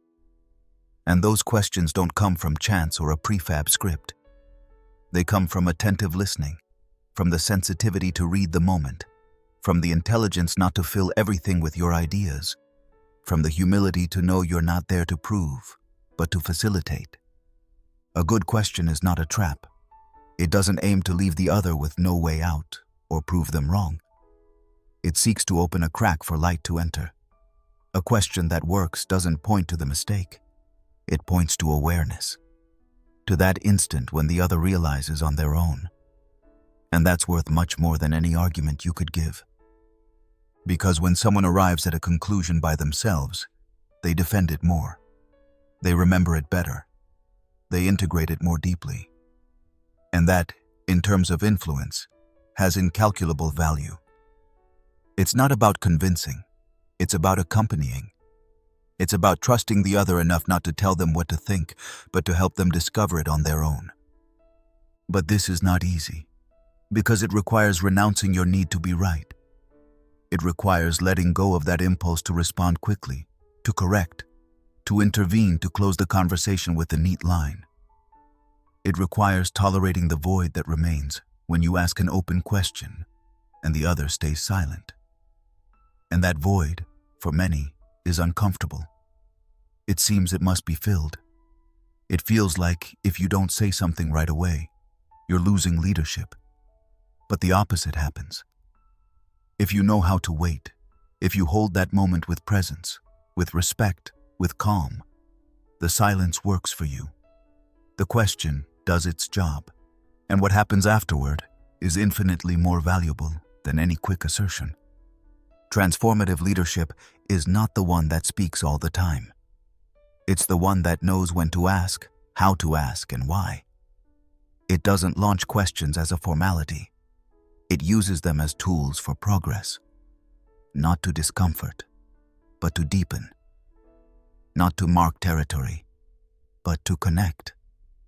And it's not about asking many questions. It's about asking the right ones. Those that truly matter. Those that arise from listening, not from anxiety. Because if you ask just for the sake of asking, without connection to the moment, without having understood what the other needs, then your question opens nothing. It neither discomforts nor moves, nor activates. It's filler. And that, instead of generating trust, dilutes it. A good question can change the course of a conversation. It can make someone rethink a decision, reformulate a conflict, see something they were ignoring. But for that to happen, you have to be willing not to have the last word, not to seek applause, but awareness. To step out of the spotlight if necessary, because you've understood that sometimes true power lies in not shining. And that, in a world full of noise, of egos competing to be right, of conversations where everyone wants to speak but few want to listen, is a form of leadership that not only stands out, it heals. Because it turns conversation from a clash of assertions into a space of truth. You don't need to have all the answers. In fact, I distrust anyone who claims they do. But you do need to ask yourself good questions, not only to others, but to yourself. Questions that keep you alert, that help you avoid slipping into automatic mode, that let you review where you're speaking from. Because if you don't question yourself, if you believe you own the truth, then you'll only be asserting from your comfort zone. And that isn't leadership. That's inertia. So don't underestimate the power of a well-posed question. Don't think you need to fill your interventions with impactful phrases to make a difference. Sometimes the most transformative thing you can do is look the other in the eye with honesty and ask something no one else dared to ask. Something that doesn't seek to show off, but to help. And if you do that from a clean place, without judgment, with genuine interest, what you'll receive in return isn't just an answer. It's a bond. And that bond, more than any brilliant assertion, is what gives weight to your word. Not because it sounds loud, but because it comes from someone who has learned that asking is not weakness or lack of leadership. It's a mature, conscious, and generous way of being in the world. Chapter 13. The fear of speaking clearly. Not everyone wants to speak the truth. Not because they don't know it. Not because they don't see it. Often, it's because they fear what might happen if they say it aloud. Speaking clearly has a price. Sometimes uncomfortable. Sometimes costly. Because speaking clearly means choosing. It means exposing yourself. It means cutting through the ambiguous, the neutral, the that which doesn't commit. And many aren't willing to take on that price. They prefer to stick to the phrase that sounds nice, but doesn't unsettle. To the ambiguous comment that avoids conflict but resolves nothing. To the stance that seems kind but isn't sincere. Because they've learned that speaking clearly can bring consequences. It can offend. It can put distance. It can change relationships. And it often does. But what they forget is that not speaking clearly also changes them. Only it does so beneath the surface. Slowly. Silently. Leaving things unspoken. Issues unresolved. Misunderstandings festering. And in the end, all that carries more weight than it seemed. Because what isn't said also acts. It leaves a mark. Not speaking clearly may seem more comfortable, more polite, safer. But in reality, it's a way to postpone the inevitable. What isn't named becomes noise, tension, distrust. And that distrust seeps through the cracks, shows in gestures, appears in the gap between what's said and what's really meant. The fear of speaking clearly isn't accidental. It has deep roots. Fear of losing approval, of seeming harsh, of the other shutting down, of being wrong, of not finding the right words, of damaging a bond you value. And all those reasons are human, legitimate. But when that fear becomes habitual, when it leads you again and again to avoid the important conversation, what you do is give up your power. Because speaking clearly isn't being aggressive, isn't imposing, isn't dismissing the other's sensitivity. It's having the courage to say what must be said, in a way that the message arrives without destroying. It's understanding that conflict doesn't arise from disagreement, but from what was never said with enough honesty. In leadership, this is critical. Because if you don't speak clearly, your team notices. Even if they can't pinpoint it, they feel it. They sense that something's off, that your words aren't complete, that you're holding something back. And that generates distrust. Because the listener intuits you're not telling the whole truth. And once that doubt settles in, there's no real connection. There's shielding. There's playing masks. The hardest part of speaking clearly isn't finding the words. It's bearing what happens next. Bearing the other's reaction. Bearing your own discomfort. Bearing the possible conflict that opens. But paradoxically, it's also what liberates most. Because once you've said it, once you've placed yourself in an honest position, everything falls into place. Sometimes it breaks, yes, but it breaks what was already broken, what was sustained by inertia, by habit, by fear. Clarity, though painful, cleanses, clarifies, puts everyone in their place, and that allows progress, even if it's with distance, even if it's no longer the same. Because at least it's no longer a lie, no longer a pretense, no longer a game where everyone knows something's wrong but nobody dares name it. Speaking clearly isn't a shock tactic. It's an expression of respect. You respect the other enough not to speak in circles. You give them your truth, not as an imposition, but as an act of honesty. You tell them what you think, what you feel, what you need, and accept that this truth may not please them. But you prefer that to building a relationship on convenient silences. And if you do it with tact, with maturity, with sincere intention to build rather than hurt, then the other will notice.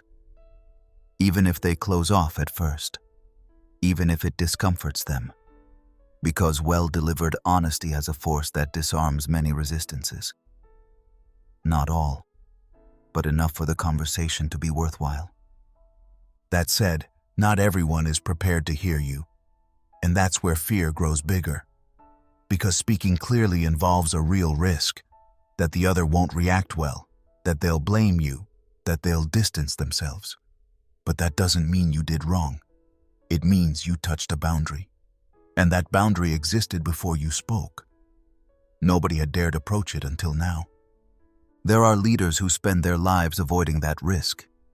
They walk verbal tightropes, deliver calculated phrases, respond with half-truths. They hide behind prudence, when in reality, they're protecting themselves. And that, in the long run, weakens them. Because a leader who doesn't dare speak clearly cannot build solid trust. They may generate liking, maintain superficial peace, but they cannot create real impact. Deep trust is built when you know that even if what you say isn't comfortable, the person in front of you will still tell you the same. Because they value truth more than consensus. Because they respect you enough not to sugarcoat everything. Because they respect themselves enough not to swallow what burns them inside. And when that clarity becomes the habitual way of communicating, everything improves. Decisions are cleaner, bonds healthier, misunderstandings fewer. Because there's no need to interpret so much.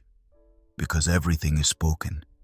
Because everything can be discussed, even if it hurts, even if it costs. The fear of speaking clearly can never be fully overcome. It always lingers, but it can be tamed. You can learn to manage it, not let it decide for you. Because if you wait for fear to vanish before speaking, you'll never say what matters. You'll always stay on the surface. And the surface doesn't transform. It only entertains.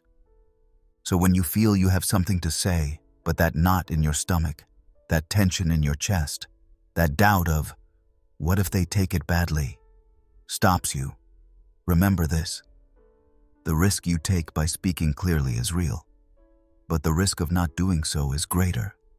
Because if you don't say it, time will. And when time speaks, it's usually too late. Chapter 14. Authority is not demanded, it's transmitted. There are people who enter a room and barely need to introduce themselves. They don't raise their voice, don't flaunt their title, don't demand anything.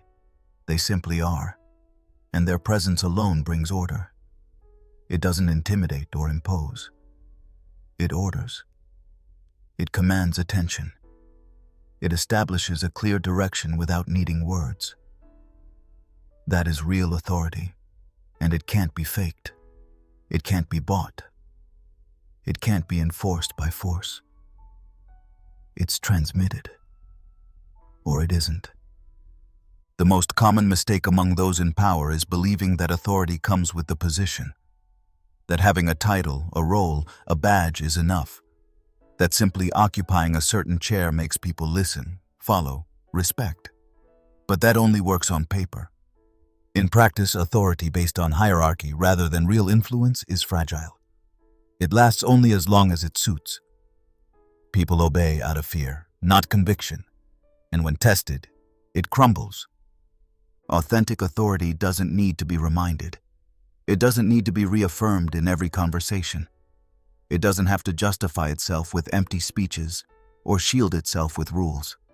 It arises from inner coherence, from how someone thinks, acts, and communicates, from what they convey without saying a word, and from what they demonstrate by how they are, even when no one is watching. You can feel the difference immediately. Some people introduce themselves, and before they finish their first sentence, they've earned respect.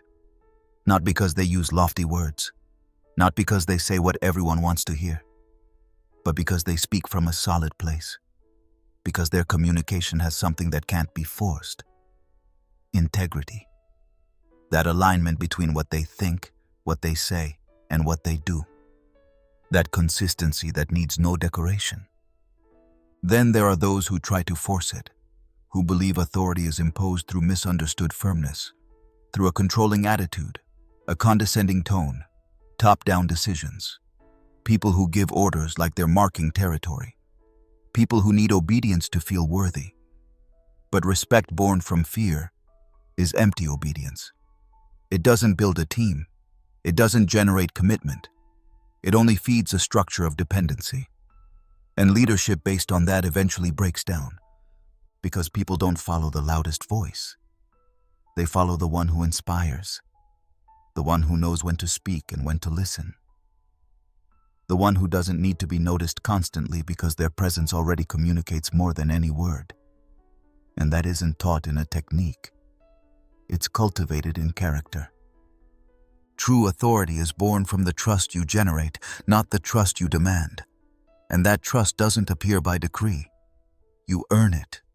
You earn it by showing firmness without arrogance, by acknowledging mistakes without losing direction, by setting boundaries without losing respect, and above all, by making others feel you're not using your power to protect yourself, but to support them.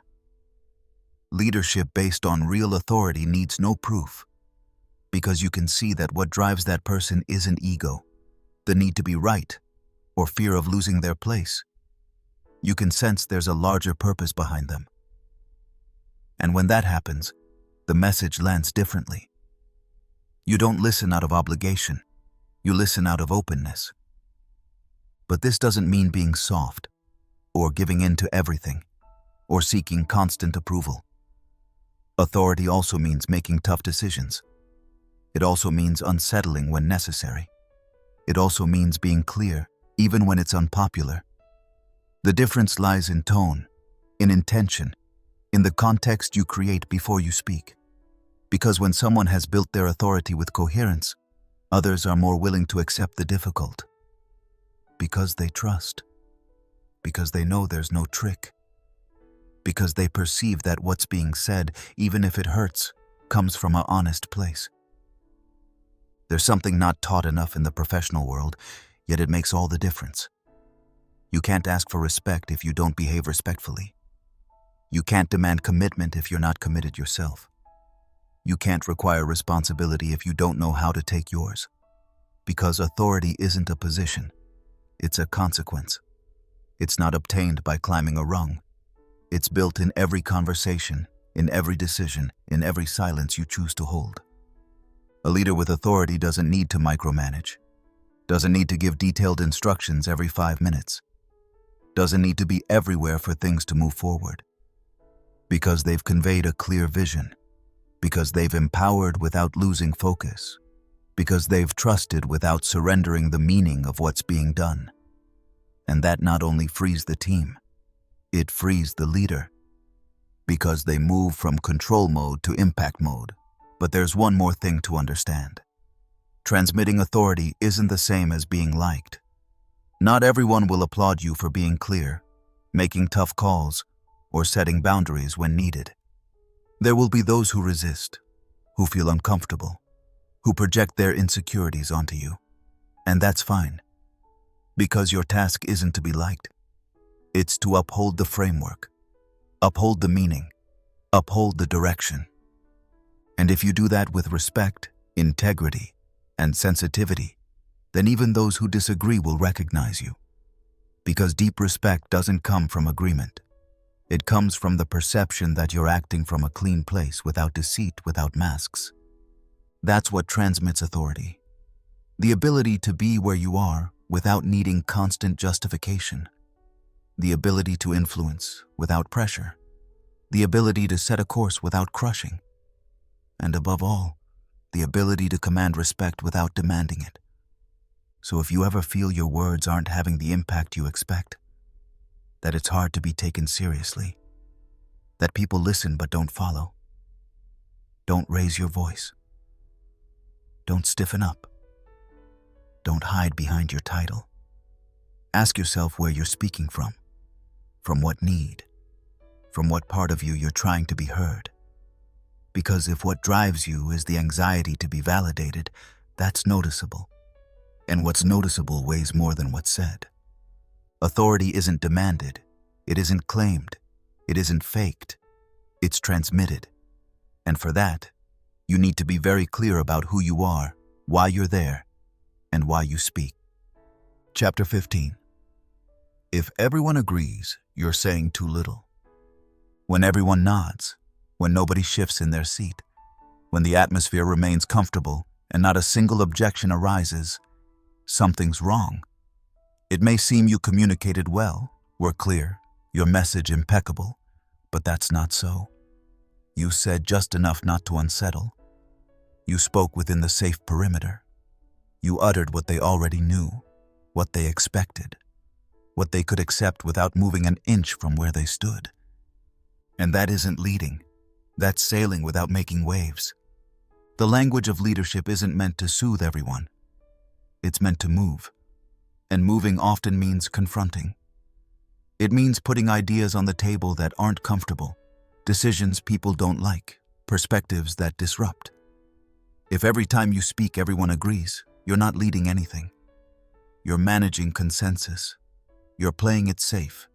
You're serving the system as it is, not the change that's needed. The need to please is one of the greatest brakes on impactful communication, because it forces you to measure every word not by its truth, but by its immediate effect. It leads you to soften what should be direct, to silence what offends, to dress up in diplomacy what needs bluntness. And the result is that your message loses muscle. It becomes a string of palatable phrases, yes, but empty of tension, depth, and transformative power. Powerful communication isn't the kind that leaves everyone satisfied. It's the kind that leaves people thinking, that generates friction, that sparks debate, that discomforts with purpose. Not to provoke, not for the sake of being disruptive, but because there are things that, if they don't discomfort, they haven't been addressed deeply.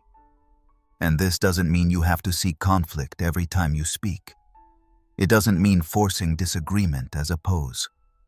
It means understanding that if your only guide is universal agreement, you'll end up saying nothing. Because the only thing you can assert without opposition is the obvious, the superficial, the harmless. In leadership, clarity hurts. Because it sets limits. Because it questions inertia. Because it demands accountability. And when you do that truly, Someone will feel pushed. Someone will resist. Someone will feel challenged. And that's part of the process. You can't lead and expect applause all the time. In fact, if you're constantly getting applause, if your messages generate no tension, if everyone agrees without nuance, perhaps what's happening isn't that you're communicating well. Perhaps you've learned to say exactly what the environment wants to hear. And that, while it makes you feel secure and comfortable, has nothing to do with leadership. Saying little to avoid upsetting is a form of elegant cowardice. It dresses self-censorship as prudence. And of course, from the outside, it looks wise. It looks emotionally intelligent. But inside, you know. You know you're holding back. You know you're choosing to remain silent on what matters. And however much you try to justify it, that comes at a price. You disconnect from your real voice, because your voice isn't meant only to be accepted. It's meant to raise issues people don't dare, to say what needs saying when it needs saying, to point out the elephant in the room without detours. And if you don't use that voice, it fades, not all at once, not visibly, but it erodes. It loses strength. It loses identity. And when you realize it, you're speaking in borrowed phrases, with ideas that don't move, with a style that comforts but doesn't transform. A true leader knows the silence that follows an uncomfortable truth is more valuable than any empty applause. Because that silence isn't rejection. It's processing. It's resistance that anticipates movement. It's the signal you've touched something that deserved to be touched. And that, even if not celebrated, is exactly where change begins. But to reach that point, you have to tolerate discomfort. You have to sustain disagreement. You have to learn to sit in the center of a tense conversation without defending yourself, without justifying, without trying to be liked at all costs. Because if you retreat every time someone feels uneasy, your words have no anchor. And if your words have no anchor, they don't lead. They accompany, yes. They please too. But they don't mark a before and after. Real influence is measured by what happens after you speak, by the gestures that change, by the decisions that are reconsidered, by the conversations that open. And for that, sometimes you have to say what no one wants to hear.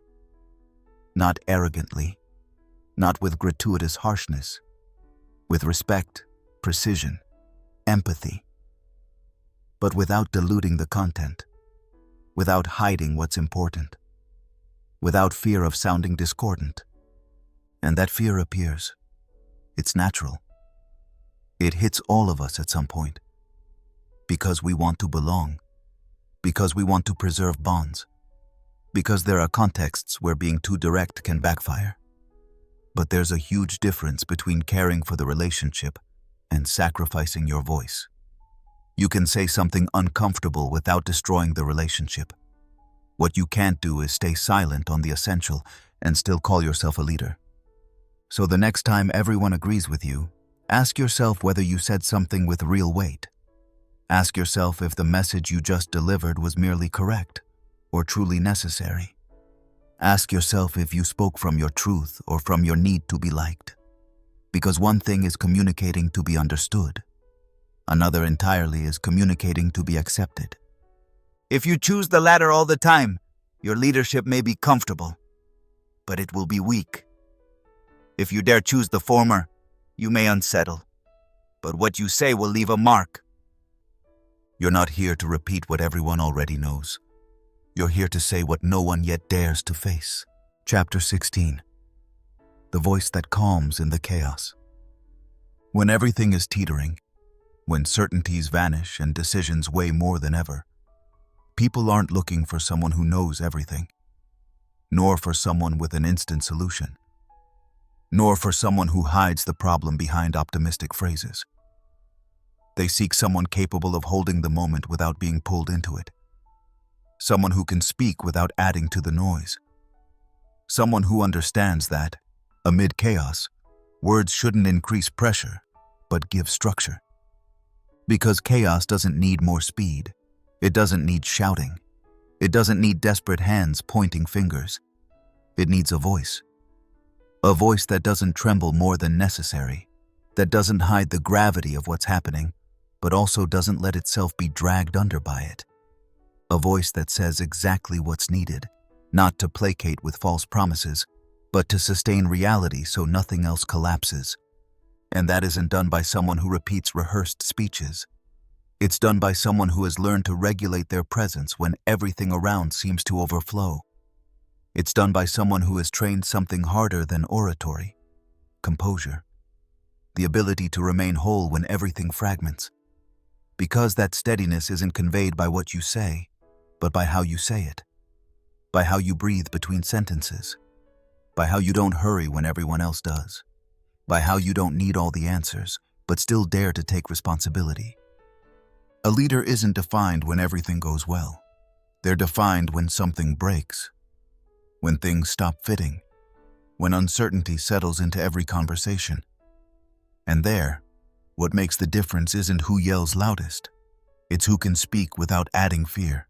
Who can tell the truth without disguising it, but also without dumping its weight onto others. Who can look at the team and bear the weight of the moment without sinking, without pretending, without abandoning. And for that, you don't need to raise your voice. You need presence. You need coherence. You need your words and actions to align. So people can look at you and see that. Even if you don't have guarantees either. You're here. You're attentive. You're available.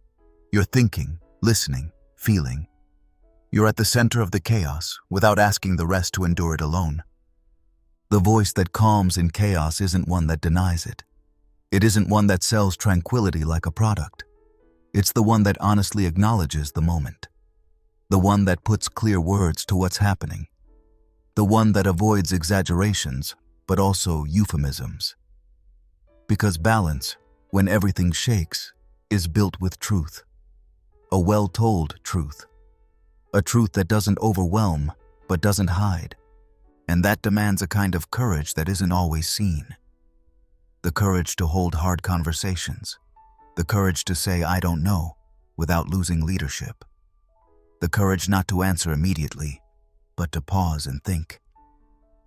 Because often chaos isn't calmed with an answer, but with a pause. With a steady gaze that says, "We're in this, but I'm with you. I'm not fleeing. I'm not rushing ahead. I'm not shrinking. I'm here." And that presence, the way of being when others need a fixed point, is the foundation of a calming voice. Nothing is more destabilizing than a leader trying to pretend they're confident when they clearly aren't. The pretense shows. It's perceived in tone, in words, in reactions.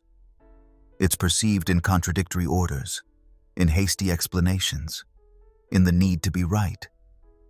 And that insecurity disguised as control doesn't help. It amplifies the chaos.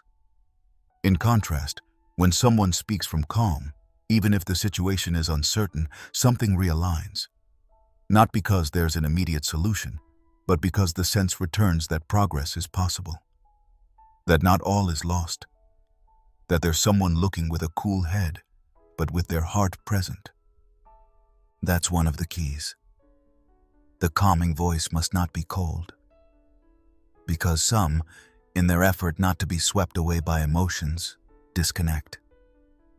They become technical, overly logical, impermeable.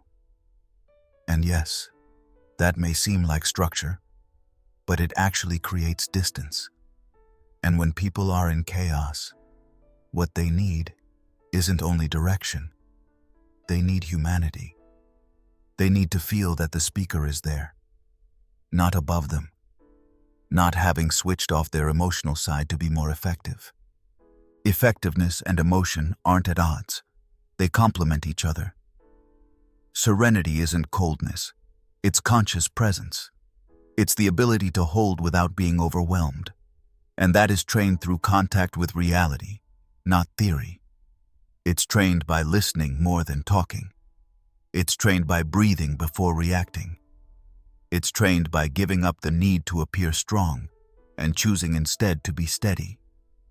Because steadiness isn't rigidity, it's conscious flexibility. It's knowing that you can't control chaos, but you can pass through it. And to pass through it, words are a key resource. If used well, they become a tool of care.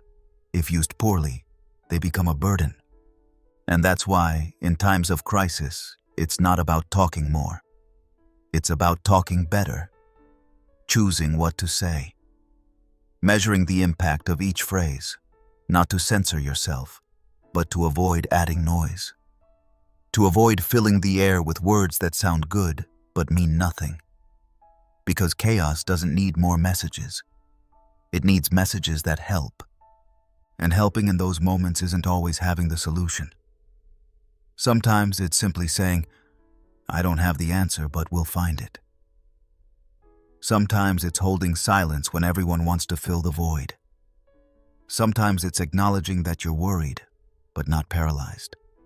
Sometimes it's reminding of what's essential, what still works, what remains standing. A calming voice isn't a dominating voice. It's a voice that accompanies, that guides, that doesn't impose, but doesn't disappear. It's a voice that, when you hear it, you know you can trust. Not because it has all certainties, but because it doesn't flee the present. And that, amid any chaos, is a form of leadership that becomes a refuge. You don't need to be brilliant to be that voice. You need to be present, conscious, connected, willing to listen before speaking, to hold before resolving, not to flood what needs focus and realism with promises, and above all, not to use your voice to avoid fear, but to help navigate through it. Because chaos isn't fought from the outside. It's navigated from within. And when someone knows how to speak from there, they become the reference everyone seeks. Not because of their position, but because their voice, instead of adding noise, brings order. Chapter 17. Learning to say no without losing strength. Saying yes is easy. Saying yes keeps you safe from conflict, spares you awkward looks, places you among the cooperative, the always available, the always able.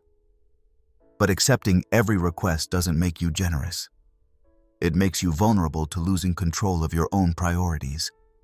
It pulls you away from your direction. And often, it makes you invisible to yourself. Some believe that saying no is selfish, synonymous with rigidity, that it closes doors or creates rejection. They think leadership lies in openness, in constant availability, in the ability to solve everything. But that isn't leadership. That's complacency disguised as virtue. Because leading means choosing, and choosing requires renouncing. If you can't say no, you aren't leading anything. You're surviving others' decisions. The strength of a word isn't in its volume, but in the clarity with which it's spoken. And no is one of the clearest words there is. When uttered from the right place, it needs no justification, no overlong explanation, no defensive tone. A firm, clean, calm no can be more respectful than 1,000 excuses. But most haven't learned to use it, or they avoid it until they can't anymore, then fling it out in anger like a belated limit. Or they mask it as doubt, evasion, maybe later. Let me see. Not now, but as if they have no right to set a boundary without apologizing for it. And when someone doesn't know how to say no, others sense it. They use it. Not necessarily out of bad intent, but they do. Because if you always yield, if you're always available, if you never mark the line between what you can hold and what you can't, you end up carrying what isn't yours. And a person who overloads themselves with commitments out of fear of disappointing isn't stronger. They're less free. Saying no doesn't diminish your authority. It gives you structure. It positions you. It defines your margins. And that, in a leader's communication, is indispensable. Because if everything is negotiable, if everything is acceptable, If you never establish your limits, you become someone hard to read. And when nobody knows what to expect from you, misunderstandings, subtle abuses, and inflated expectations begin. True strength lies in looking someone in the eye and saying, "I understand your urgency, but I won't do it." Not from contempt, not with arrogance, but from mutual respect. From respect for your time, energy, focus. Because every time you say yes to something you can't or don't want to do, you're saying no to something else. To your rest, to your priorities, to what truly matters. It's not about ego, it's about balance. Knowing when you're genuinely helping and when you're giving in just to avoid discomfort. Because there are yeses that cost more than conflict. Yeses that feed silent resentment. Yeses spoken with a smile but chewed with frustration inside. And those eventually take their toll on the relationship, on your credibility, on your peace of mind. What many don't understand is that no isn't an emotional barrier. It's an affirmation of awareness. It's a way of saying, I know my place, and I won't move just to fit into yours. It's not about refusing everything by default. It's about protecting your time, energy, and vision. Because when everyone has unlimited access to you, you lose space for what you really came to build. Of course, there are ways of saying no that destroy, that humiliate, that sever the bond. But there are also ways that strengthen, that educate, that bring order, that liberate. And those ways are learned when you stop fearing that a well-placed limit will devalue you. Because the opposite happens. When someone hears you say no clearly, what they receive isn't rejection. It's a sign that you have an internal map and you're willing to follow it. In the professional world, this is even more delicate. There's a dangerous tendency to applaud those who always say yes, as if it's a sign of commitment. But often, it's a symptom of lack of direction, of fear of being sidelined, of needing to prove value through availability, not through real capability. A misplaced yes can derail weeks. It can open a door you can't close without conflict. It can drag you into draining dynamics. And worst of all, that drain often goes unnoticed. It accumulates slowly as chronic fatigue, silent frustration, unfinished projects. All because you couldn't, or didn't dare, say no in time. You don't have to justify every decision as if you're on trial. You don't need to apologize for setting your own limits. It's enough to say it directly, calmly, respectfully. To look the other in the eye without dressing up the message. And if they can't accept that no, then the problem isn't your refusal, it's their expectation. Saying no doesn't distance you from others. It brings you closer to yourself. And when you're closer to yourself, your word carries more weight. Your presence becomes more solid. Your leadership stops depending on how much you can take on and starts depending on how clearly you define your value. So don't wait for exhaustion to start setting boundaries. Don't wait until you're overwhelmed to realize that saying yes to everything doesn't make you stronger. It makes you less free. Learn to say no before your body does, before your mind shouts it without warning, before your relationships suffer because you were always there for everyone but yourself. A well-timed, fearless, graceful no is one of the most powerful acts of leadership. Because whoever knows how to say no shows they have something worth protecting. And in this world of others' urgencies, that's a gesture of emotional intelligence and of dignity. Chapter 18. Communicating in conflict. Firmness without war. You don't need to raise your voice to fight. Sometimes a tense gesture, a loaded pause, a gaze that doesn't waver is enough. In conflict, what you say matters, but so does what you convey without words. Energy thickens. Attention becomes selective. Every word weighs more than it should. And those who haven't learned to communicate in that terrain often lose power just when they need it most. Conflict isn't the enemy. It's an inevitable part of any deep human interaction. Where there's commitment, differing visions, clashing boundaries, or painful decisions, there's conflict. Pretending to avoid it only makes it grow under the surface, to seep into what's unspoken, to turn into distance, sarcasm, or unsaid phrases that charge later. That's why the goal isn't to avoid conflict. It's to know how to be in it without setting everything ablaze, to sustain a difficult conversation without turning it into a personal war, to have the firmness to state your point clearly, but not wield it as a weapon, and above all, not lose focus, so your message doesn't get diluted among accusations, ironies, or poorly managed emotional outbursts. Because when someone enters conflict seeking to impose, they've already lost. They might win the argument, corner the other, or prove they were right. But if the bond breaks in the process, if trust shatters, if the atmosphere becomes poisoned, they've gained nothing. They've only pushed what was hard to resolve even further away. Speaking with firmness isn't aggression. It's having a backbone that doesn't bend at the first awkward gesture from the other. It's holding your point without anxiety, without asking permission, but also without steamrolling. It's looking straight ahead without feeling the need to prove superiority. It's not being swept along by the other's tone, volume, or emotional strategy. And that, in conflict, is leadership in its purest form.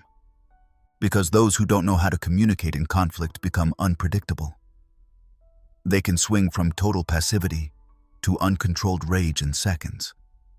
And that instability, even if justified by, "I'm tired" or "you made me lose my patience," wears you down. It robs your words of credibility. It robs your reasons of legitimacy. Because then, it doesn't matter if what you say makes sense. What lingers is how you said it. Here's where many go wrong. They confuse firmness with harshness. They think they must harden their face, clench their jaw, tense their voice to hold their ground. But that doesn't communicate strength. It communicates defense, threat. That you're more focused on not losing than on building. And when you operate from that stance, you generate resistance. The other shuts down. They protect themselves. They listen not to understand, but to fight back. In contrast, if you enter conflict from a stable place, without the urge to win, without needing to diminish the other, then dialogue has a chance. Not always of agreement, not always of a happy ending, but at least of honesty. Because when someone feels they can disagree with you without it becoming a war, they lower their guard. And only then can you advance. This demands something very concrete: tolerance for disagreement. To hear a different opinion without treating it as an attack. To receive criticism without turning it into insult. To be in the heart of conflict without needing it to end immediately. Without rushing to silence it with diplomacy that only delays the inevitable. Tolerating disagreement is accepting that your truth isn't absolute, however solid. And that's active humility, not passivity. But it's not about ceding by default. Accepting the unacceptable in the name of peace. Because if you always yield, conflict becomes internal erosion. Frustration that builds up. Covert anger that eventually explodes in unexpected ways. Firmness also means knowing when to say enough, when to raise your voice with intention, not impulse, when to make clear that a line has been crossed and you won't tolerate it. And that clarity need not be violent. It only needs to be genuine. Your message mustn't contradict your body language. Your eyes mustn't say the opposite of your tone. Your silences mustn't be laced with resentment. Because conflict, well managed, can be more transformative than consensus.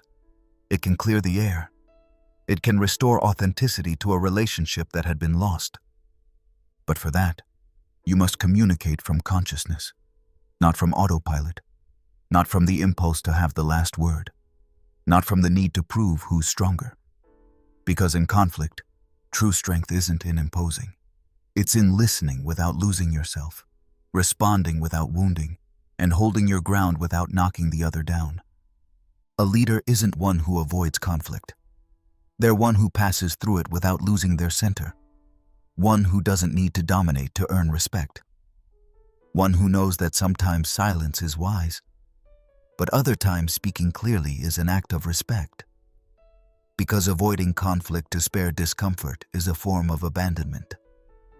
But using it to gain ground is a form of violence. And amid that tension, between evasion and blind confrontation, lies firmness without war. The ability to name what hurts without turning it into reproach. To point out what isn't working without heaping blame on the other. To defend your position without destroying theirs. That's the conversation that changes things. One that not only solves a specific problem, but redefines how we relate when the water is rough. Learning to communicate in conflict is a skill that's trained.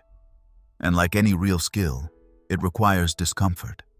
It requires examining yourself when you mishandled a discussion.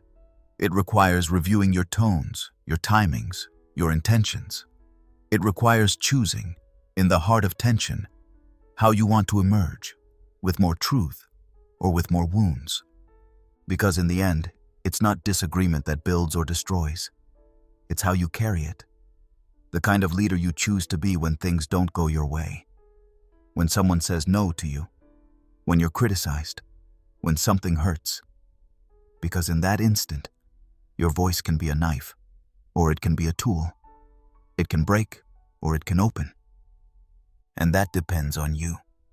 Chapter 19. The speech that changes something. Anyone can talk just to talk. Repeat nice-sounding ideas, drop rhythmic phrases, recite facts, theories, tips. That's easy.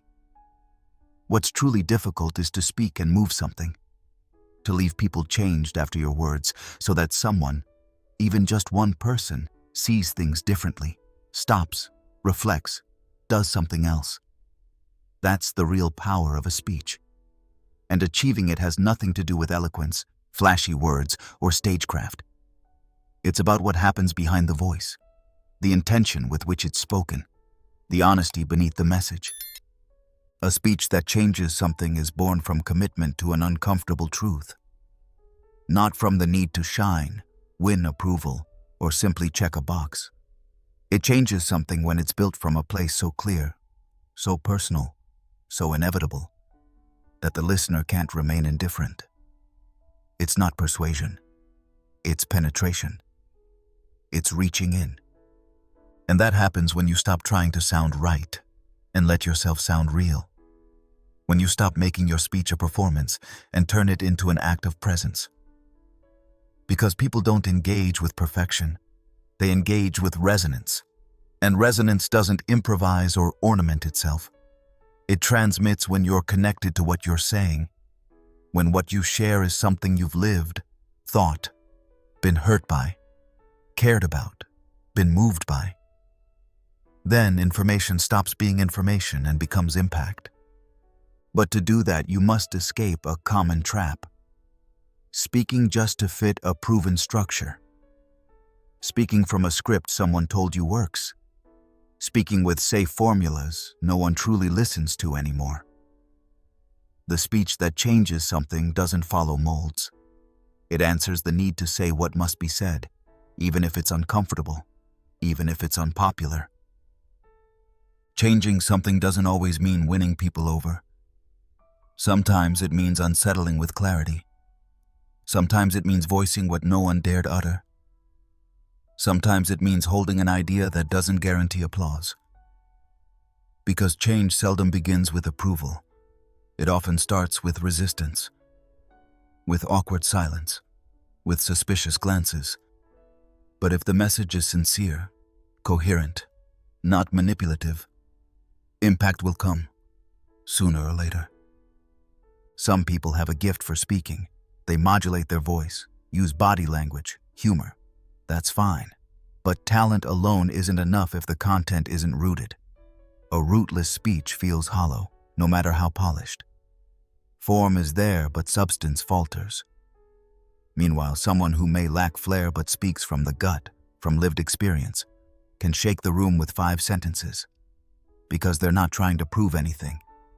they're sharing something worthwhile. And sharing isn't the same as teaching.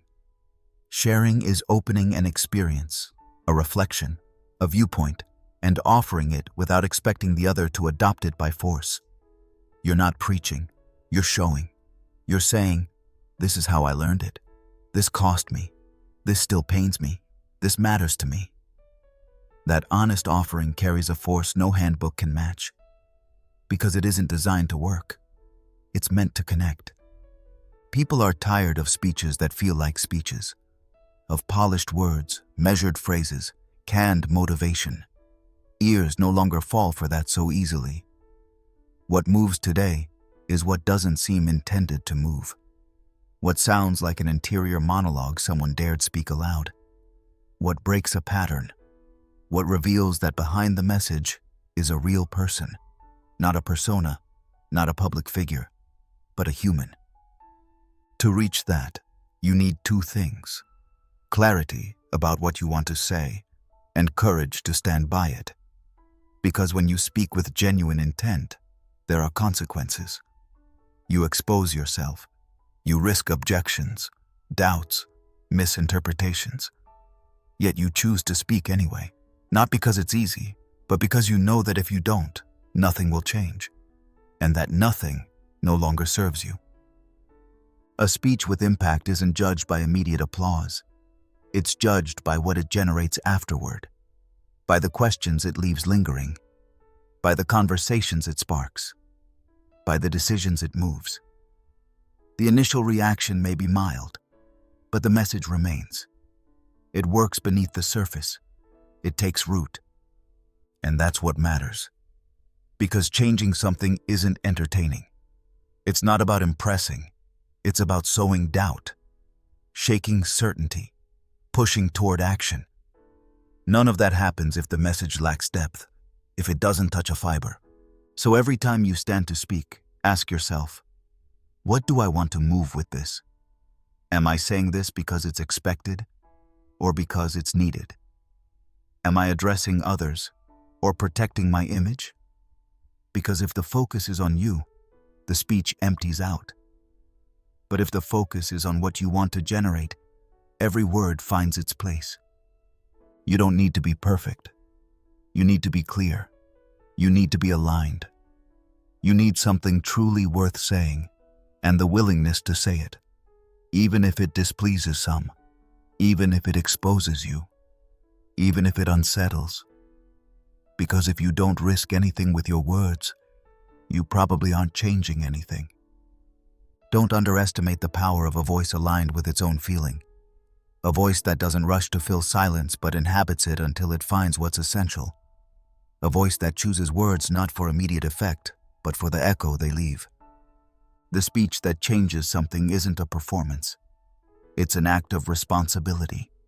A way to stake a claim in a world saturated with empty words. A declaration. This matters, and that's why I say it.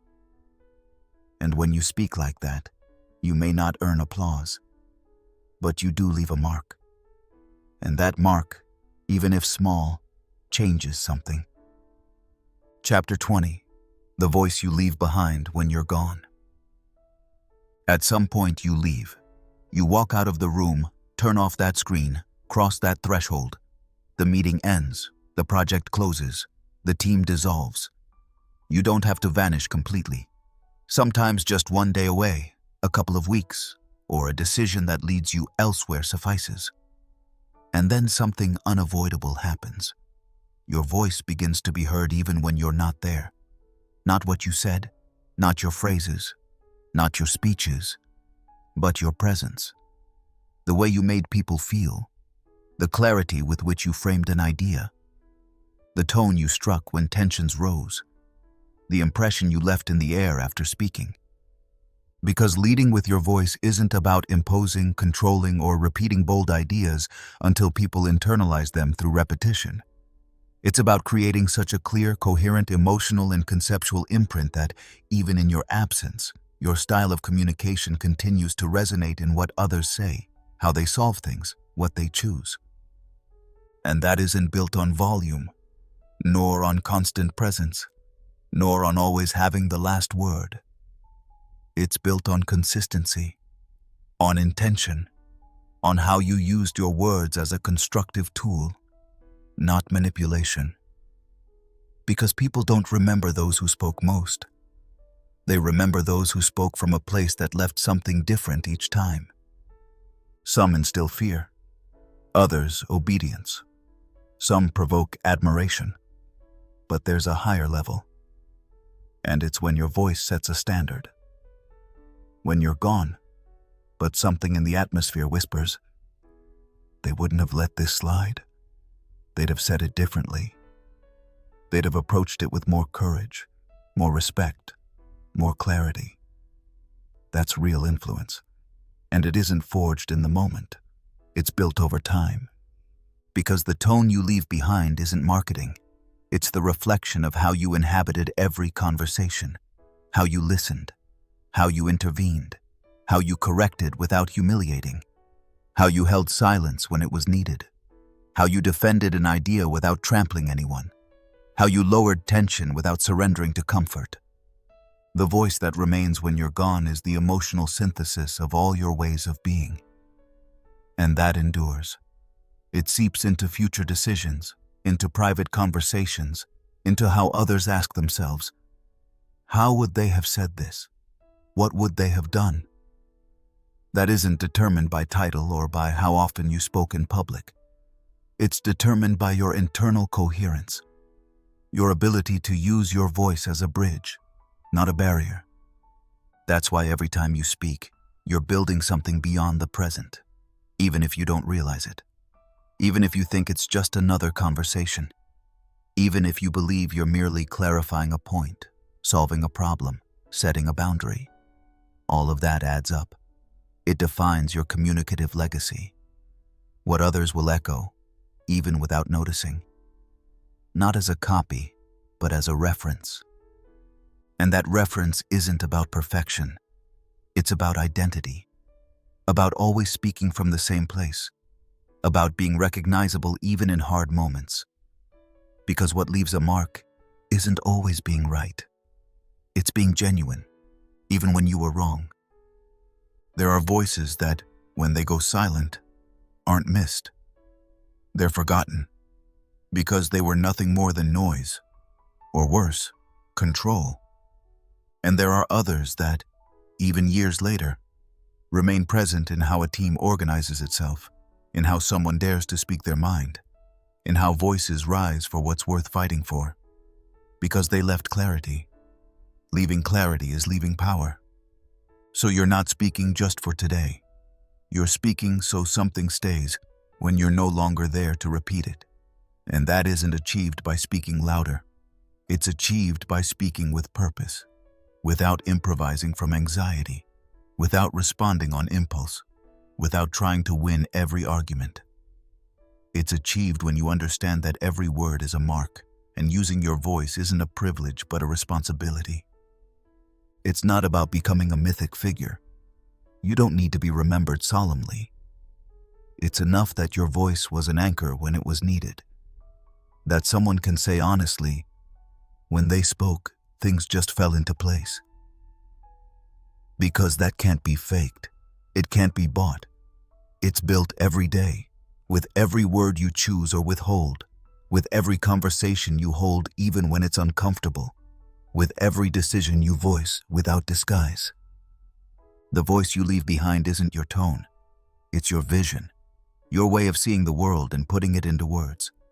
And when that way is clear, firm, humane, conscious, then, even when you're gone, you remain. Even if no one repeats your sentences, even if no one mentions you, something of you continues to act. And that isn't ego, it's legacy. A legacy that doesn't start when you leave. It's cultivated every time you choose to speak with purpose or to stay silent with intent. Because silence also leaves a mark. The way you chose not to respond to a provocation. The way you held your tongue when you knew saying something would only make things worse. The respect with which you refrained from saying what would hurt. All of that also shapes how others remember your voice. It's not only what you said, but how you related to the power you had to say it. And in the end, that's what matters. Not how much you talked, but how much you contributed.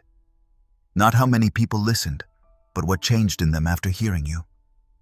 Because leading with your voice isn't speaking more, it's speaking better. And speaking better is understanding that your words carry weight, even when you're not there to uphold them. That's what remains. What counts. What speaks for you long after you've gone. And that brings this audiobook to a close. If you've made it this far, thank you, truly. It's no small thing to dedicate your time and attention to something like this. I hope it stirred something in you, that at least one idea sticks with you, and that from now on, you'll see your way of communicating with fresh eyes. And if it's been helpful, if you felt this content served you or made you think, subscribe to the channel. That way you won't miss what's next, and you'll help me keep creating this kind of material with calm, care, and intention.